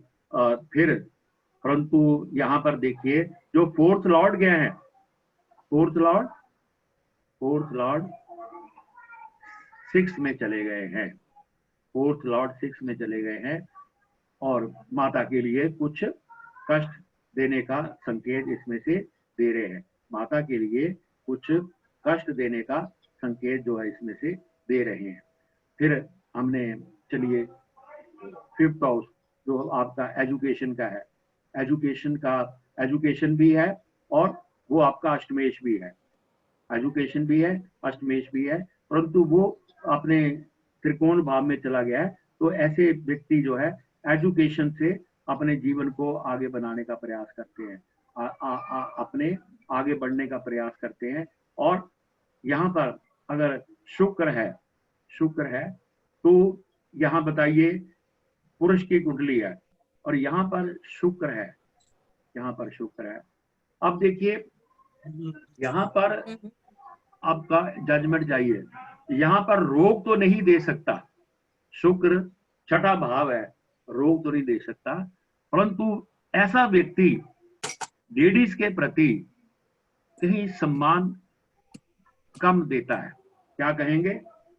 ऐसा व्यक्ति अब रोग तो नहीं दे सकता, परंतु अब कहेंगे कि फोर्थ लॉर्ड अगर छठे में आ गया है तो ऐसा व्यक्ति मेरे अनुसार महिलाओं के प्रति कई अच्छा व्यवहार, जो एक अच्छा व्यवहार शुक्र जैसा व्यवहार होना चाहिए, कर्टसी वाला व्यवहार होना चाहिए, वो उसमें कई बार वो उसमें नहीं दे पाता। चलिए कोई बात नहीं। अब सप्तम भाव पे आ जाते हैं। सर शुक्र की दृष्टि 12th भाव पे भी आ रही है तो अच्छी होती है अपनी फ्रेंड राशि पे। हाँ ना, शुक्र को केवल एक ही दृष्टि है। शुक्र जो है ये धन भाव पे कर रहा है, तो इस व्यक्ति का खर्चा ऐश्वर्य पे ज्यादा हो सकता है, ड्रिंकिंग पे हो सकता है, चीजों को खरीदने के लिए हो सकता है, क्योंकि दूर से देख रहा है तो, और वहां पर एक तो चंद्रमा भी है और शनि भी है, मतलब ये कुछ ये स्पेंड थ्रिफ्ट हो सकता है। ये ऐसा व्यक्ति एक तो महिलाओं के प्रति उसका अच्छा व्यवहार नहीं है, परंतु फिर भी कुछ खर्चीला भी इसमें हो सकता है। सर ये नौकरी के लिए भी देखते हैं ना सर, ये छठा भाव नौकरी के लिए भी देखते हैं? नहीं, कंपटीशन के लिए देखते हैं, कंपटीशन थ्रू नौकरी के लिए दशम भाव देखे, how the person will get it, ये है रोग ऋण शत्रु, मतलब आपको एक्सर्ट होना पड़ेगा। एक्सर्ट का मतलब है नौकरी प्राप्त करने के लिए आपको रिक्रूटमेंट, जैसे फौजी अपना रिक्रूटमेंट करके जाता है, इसी प्रकार यहाँ पर भी कंपटीशन आपका शत्रु है। आपको अपना अनर्शिया, आपको अपनी मेहनत का फल आपको से दिखाना पड़ेगा। तो इस प्रकार कई हैं, बहुत अच्छी बात है। चलिए अब सप्तम भाव पे आते हैं। तो सप्तम भाव तो हमारी या पत्नी का स्थान है, तो हम कहेंगे सप्तमेश क्या है? अष्टमेश में चले गए, सप्तमेश अष्टमेश में चले गए हैं और अपने से दूसरे में चले गए, धन स्थान में चले गए हैं अपने से। तो ये भी हम कह सकते हैं कि पत्नी का जो आगमन है भाग्यशाली है और वो अपने आप में एक अच्छी पोजीशन है। चलिए अब हम नवम भाव में करते हैं। एक तो बुध है, नवम भाव में बुध है। बुध जो है यहाँ पर आप देखेंगे पंचमेश और अष्टमेश है, परंतु यहाँ पर जो बुध है वो यहाँ पर भाग्यस्थान में चला गया, अरे अच्छी पोजीशन पर चला गया, तो उसमें आप उसको कोई एक अच्छी पोजीशन देखने का प्रयास करेंगे, तो ऐसा व्यक्ति एक अच्छी एजुकेशन को प्राप्त कर सकता है। और इसमें अब आ जाइए अष्टमेश में, 10th लॉर्ड मंगल है और यहाँ पर केतु है। तो ऐसा व्यक्ति अगर केतु आ जाता है तो ये कुछ सख्त कार्य करने से कतराता है। ऐसा आदमी मेहनत करने से, क्योंकि एक तो वैसे ही ये वृश्चिक राशि है, वृश्चिक राशि में आदमी थोड़ा उस्ताद तो हो ही जाता है कि हर चीज को वो इधर उधर करने की कोशिश करता है, परंतु फिर भी जब इसका डिस्पोजिटर अपनी राशि में है तो अल्टीमेटली इसके ऊपर प्रभाव भी जो है ठीक पड़ते रहेंगे। और सर केतु भी वृश्चिक राशि का दूसरा लॉर्ड होता है ना? मंगल और केतु दोनों होते हैं। और मंगल की दृष्टि भी है, पूर्ण दृष्टि। हाँ, मंगल की दृष्टि अपनी राशि को, इसमें आप कहेंगे इसमें कहेंगे शनिवत राहु मंगलवत केतु। शनि जो है राहु के प्रभाव देता है, या राहु शनि के प्रभाव देता है, और मंगल जो है केतु के प्रभाव देता है, या केतु भी मंगल के। तो यहाँ पर है, परंतु ये है कि ये दशम भाव में आकर ये आलस आ जाता है इसमें। आदमी मैं तो रिसर्च कर रहा हूँ जी, घर में बैठे हुए हैं, मैं तो रिसर्च का काम कर रहा हूँ जी, और वो कब पूरी होगी कुछ पता नहीं जी। बस मैं नया प्रोडक्ट निकाल रहा हूँ मार्केट में, मैं ये कोरोना का वैक्सीन निकाल रहा हूँ, भाई कब आएगा? 10-20 साल लग जाएंगे, 2 साल लग जाएंगे। मतलब वो इस प्रकार से इसमें को आने का इसमें से प्रयास करता है। और सर इसमें एक चीज पूछना चाहता हूँ सर। इसमें सन तो एक तो 8th हाउस में गया है, और 9th हाउस में सर सैटर्न की दृष्टि है, और 9th लॉर्ड जो है सर 6th में है। तो क्या सर फादर से रिलेशन कॉर्डियल रहेंगे कि नहीं? क्या है 9th लॉर्ड 6th में है? हाँ नहीं देखिए, उसमें ये देखिए, ये मदर और फादर दोनों को रिप्रेजेंट करता है। 4th house mother, 9th house father. तो उनका मतलब थोड़ा हेल्थ में कह सकते हैं कि थोड़ी थोड़ी उनकी हेल्थ की ओकेजनल प्रॉब्लम रहेंगी, क्योंकि शुक्र जो है सर, हाँ जी सर सैटर्न की भी दृष्टि है सर इस पे 9th हाउस पे। हाँ वो हाँ सैटर्न की भी है। सैटर्न उच्च राशि है ना, उच्च राशि की दृष्टि उच्च पे पड़ रही है ना, अपनी उच्च राशि पे। अपनी उच्च शनि तुला में उच्च राशि का हो जाता है शनि। और सर लेकिन सर सूर्य यहाँ पे अष्टम भाव में चला गया है। क्योंकि ऐसा है सर चंद्रमा भी तो यहाँ पर 6th में है ना। चंद्रमा देखिए ऐसा है, तो अगर चंद्रमा सूर्य और चंद्रमा जब कभी भी 8th हाउस में जाते हैं तो वो पिता और पुत्र जैसा होकर वो हमारी आयु को खत्म नहीं करते हैं, हमारी आयु को समाप्त नहीं करते हैं। अष्टम हाउस में ये चंद्रमा और ये जो सूर्य का होना हमारी आयु के लिए ठीक माना गया है, हमारी आयु के लिए ठीक माना गया। घबराने की इसमें कोई ऐसी बात नहीं। चलिए अब ठीक सर, यहाँ चंद्रमा की राशि को हम पीड़ित नहीं कहेंगे सर कि वो 6th की स्वामी होके 12th में बैठी है चंद्रमा। अब आप देखिए शुक्र, आप ये भी देखेंगे केंद्र और त्रिकोण का स्वामी है, योग कारक ग्रह है। ऐसा नहीं है, पीड़ित नहीं है, शुक्र पीड़ित नहीं है। शत्रु राशि में है, चंद्रमा की राशि में है, परंतु योग कारक ग्रह भी है, इसलिए वो इतना पीड़ित नहीं है, शुक्र नहीं सर, चंद्रमा पीड़ित। एक तो 6th का स्वामी होके 12th यानी अस्पताल भाव में अगर वो बैठा है तो उसे क्या हम अशुभ नहीं कहेंगे?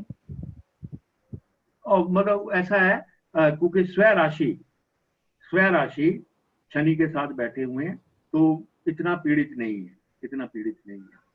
मतलब ये मैं कह सकता हूँ क्योंकि लग्नेश के साथ भी बैठे हुए हैं और द्वादशेष के साथ भी बैठे हैं, और चंद्रमा कोई इतना ज्यादा पीड़ित नहीं होता। 12th हाउस में मानते हैं, थोड़ा सा है चंद्रमा और शनि। और दूसरी बात है कि अगर इसको हम देखेंगे चंद्रमा और शनि मिलके तो प्रॉब्लम क्रिएट इसमें करते हैं। बाकी अब ये आप 11th हाउस के बारे में बताइए। तो धन भाव और आपका लाभ स्थान है, और इसमें तो इस प्रकार से आप इसको थोड़ा देखिए। मैं इसलिए आपको प्रैक्टिस कराता हूँ कि जो हमारे इसमें व्यक्ति देखिए, जो हमारे पुराने पंडित जी हैं वो टेवा प्रेडिक्शन करते हैं, कोई कुछ नहीं, दशा नहीं, कुछ नहीं, इधर उधर नहीं।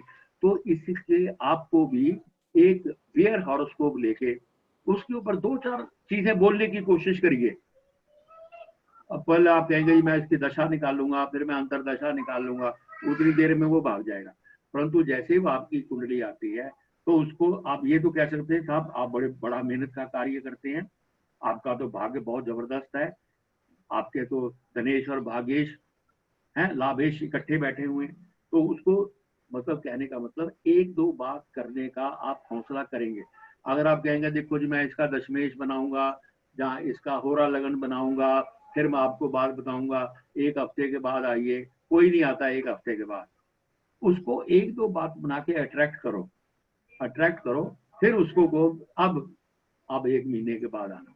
तो ये टेवा रीडिंग जो हमारे पुराने जो बुजुर्ग हैं, जो गांव में बैठे हैं, तहसील में बैठे हैं, वो केवल टेवा रीडिंग करते हैं, जो आपकी बेर हाउस को जो मैंने लगा रखा है। और मैं भी इसमें जब कभी मुझे कॉल आती है, मैं टेवा रीडिंग करता हूँ, क्योंकि 2 मिनट 5 मिनट में क्या बताएंगे आप। तो टेवा रीडिंग करने की भी आपको मतलब देख के 1-2 बात उसके मुंह में ऐसी बना दो कि आगे से बोल ही ना सके। यस सर, हाँ ऐसा होता है मेरे पास, नहीं मेरे साथ तो ऐसा हुआ। अगर शुक्र 4th में है, 6th में है, अगर मैं उसको जरा सा कह दूंगा आपकी लेडीज के साथ नहीं बनती, वो कहेगा देखिए मेरी तो बहुत मुश्किल है, मेरी तो बहन से भी नहीं बनती, उससे भी नहीं बनती। क्यों कहा मैंने? क्योंकि शुक्र जैसा एक सोफिस्टिकेटेड प्लेनेट जब 6th में चला जाता है तो 6 के दोष में आ जाता है। कितना भी योग कारक हो, कुछ भी हो, तो उसको अब जैसे वही है, आप एक व्यक्ति को जैसे वो अर्णव कश्यप को कह दिया साहब इसने मेरे से दुराचार किया है, अब आप कुछ भी कहते रहो, परंतु वो स्टिग्मा वहां पर बने। तो इसीलिए कुछ हट के भी आपको थोड़ा बहुत सीखना पड़ेगा। तो मेरी आपसे प्रार्थना है कि आप दशा अंतरदशा सब लगाइए, हम भी, परंतु एक आध बात तो उसको बता दो। आप हवाई जहाज में जा रहे हैं, आपके पास वो आके मिनिस्टर बैठ जाता है, तो कहते हैं मैं तो एस्ट्रोलॉजर हूँ, ओके अच्छा जी मेरी कुंडली तो देखिए, तो आप तो कहेंगे आप तो कुछ भी नहीं, आप तो इलेक्शन हार जाएंगे। तो उसको इस प्रकार से टेवा रीडिंग करना आपको चलिए। तो इस प्रकार से आप एक नियम बताएं, मैं जब भी आपकी क्लास दूंगा एक आध जो हम हॉरोस्कोप इसमें जरूर करेंगे। नेक्स्ट पीरियड में जो नेक्स्ट आपका आएगा उसमें मैं मार्क पढ़ाऊंगा, और उसके बाद फिर हम आपके ये जो योग हैं, जो हैं उनको लेना शुरू करेंगे। आपके कोई थोड़े योग हैं, 40-42 योग हैं, वो सारे आहिस्ता आहिस्ता विद इलिस्ट्रेशन हम उसको करने का प्रयास करेंगे। अभी तक कोई दिक्कत हो तो आप करिए, और ये घर में प्रैक्टिस करिए, आप देखेंगे कि बहुत अच्छी सिचुएशन आपकी हम लोग बनाने का प्रयास करेंगे। कोई सबके कमेंट्स हो तो प्लीज मुझे कम्युनिकेट करिए प्लीज। हेलो हाँ जी सर। हाँ कुछ बताइए, आज का दिन कैसा रहा? सर बहुत अच्छा सर आज का दिन बहुत अच्छा सिखाया आपने, आपकी क्लास में तो बहुत मजा आता है। हाँ तो कुछ ना, देखिए वकील वो है, कुछ फार्मूला और बता दो, सब चीजों को दिमाग में कैसे घुसाएं। क्या चीज? इन सब जो चीजें आप बताते हैं उनको दिमाग में कैसे याद रखें? आप धीरे धीरे पढ़ के आ जाएंगी। नहीं आपके भी याद रहेंगी, कोई ऐसी बात नहीं। देखिए आस्ता आस्ता आपने निराश नहीं होना। निराश तो नहीं हो रही नहीं, वो ऐसे हो जाती है, कोई ऐसी बात नहीं, सब हो जाती है। सर आज जो आपने पीएम रूल्स बताए, हाँ जी, उसमें आपने ज्यादातर जो केसेस लिए हैं वो या स्थिर राशि के रहे हैं या फिर चर राशियों के रहे? भैया जी ऐसा है, जो दो स्वाब राशि है उसके रिलेटेड हमने एक भी केस नहीं लिया। अगर एक आधा आप ले लेंगे तो ज्यादा अच्छा रहेगा। अभी तो नेक्स्ट सेशन में फिर कभी ट्राई कर लीजिएगा। बट हाँ, इसमें मतलब जो हमने लिए हैं ये चर है या फिर स्थिर है? द्विस्वाब पर इसमें द्विस्वाब में तो आज कोई भी प्लैनेट नहीं आया। नहीं आया कोई। चलिए इसको हम करेंगे, जहाँ आप कुछ करके लाइए तो उसी को एग्जाम्पल को यहाँ पर हम करवा देंगे। कोई आप कर लिए वो भी ठीक है सर, वो भी ठीक है। हाँ तो सभी द्विस्वाब राशि के करके लाइए और उसको करिए। तो देखिए जो भी आपके पास किताब है उसको आप पढ़िए, जो भी आपके पास बुक है उसको आप पढ़िए, और जो भी आपके पास मटेरियल मिलता है उसको यूज करने का प्रयास करिए। तो अभी मैं आप सबसे इजाजत लेता हूँ। नेक्स्ट वीक मारक आप पढ़कर आइए, मारक हमारे लिए क्या करते हैं, और 12 राशियों के लिए मारक हम कैलकुलेट करेंगे। और बीच में समय मिला तो हम ये जो अपने योग है, हमारे योगा जो है चंद्रमा से है, सूर्य से है, जब मिक्स है, उनको सबको करने का प्रयास करेंगे तो उनको बहुत जल्दी हम उसको अपने आप करेंगे। ये चीजें आस्ता आस्ता आ जाती हैं, तो ऐसा नहीं कि भाई सर, परंतु आप अब अपने ऊपर विश्वास रखें, अपने ऊपर विश्वास करके और हताश ना हुए। अगर कोई दिक्कत आती है तो यू आर वेलकम के भाई आप फोन करके बात भी कर सकते हैं, कोई ऐसी बात नहीं। अब ये है कि इतने समय में किया तो मैंने सारा अपना सिस्टम चेंज किया ताकि आप लोगों के साथ एक अच्छा लिंक बने और आपको एक अच्छे प्रकार से हम कम्युनिकेट कर पाए। तो सर बहुत अच्छा करा है, तो आपने बहुत अच्छा करा क्या, कोई बात नहीं, इससे अच्छा और भी करेंगे, इससे अच्छा। तो थैंक यू। हाँ ये आपने जो कंप्यूटर में जन्मपत्री बना रहे हो, ये कौन से सॉफ्टवेयर से बना रहे हो आप? ये फ्यूचर पॉइंट का है। अच्छा, फ्यूचर पॉइंट वाले हाँ, गुप्ता का बंसल। हाँ बंसल वो भी तो शायद भारतीय विद्या भवन से पढ़ा हुआ है। कौन?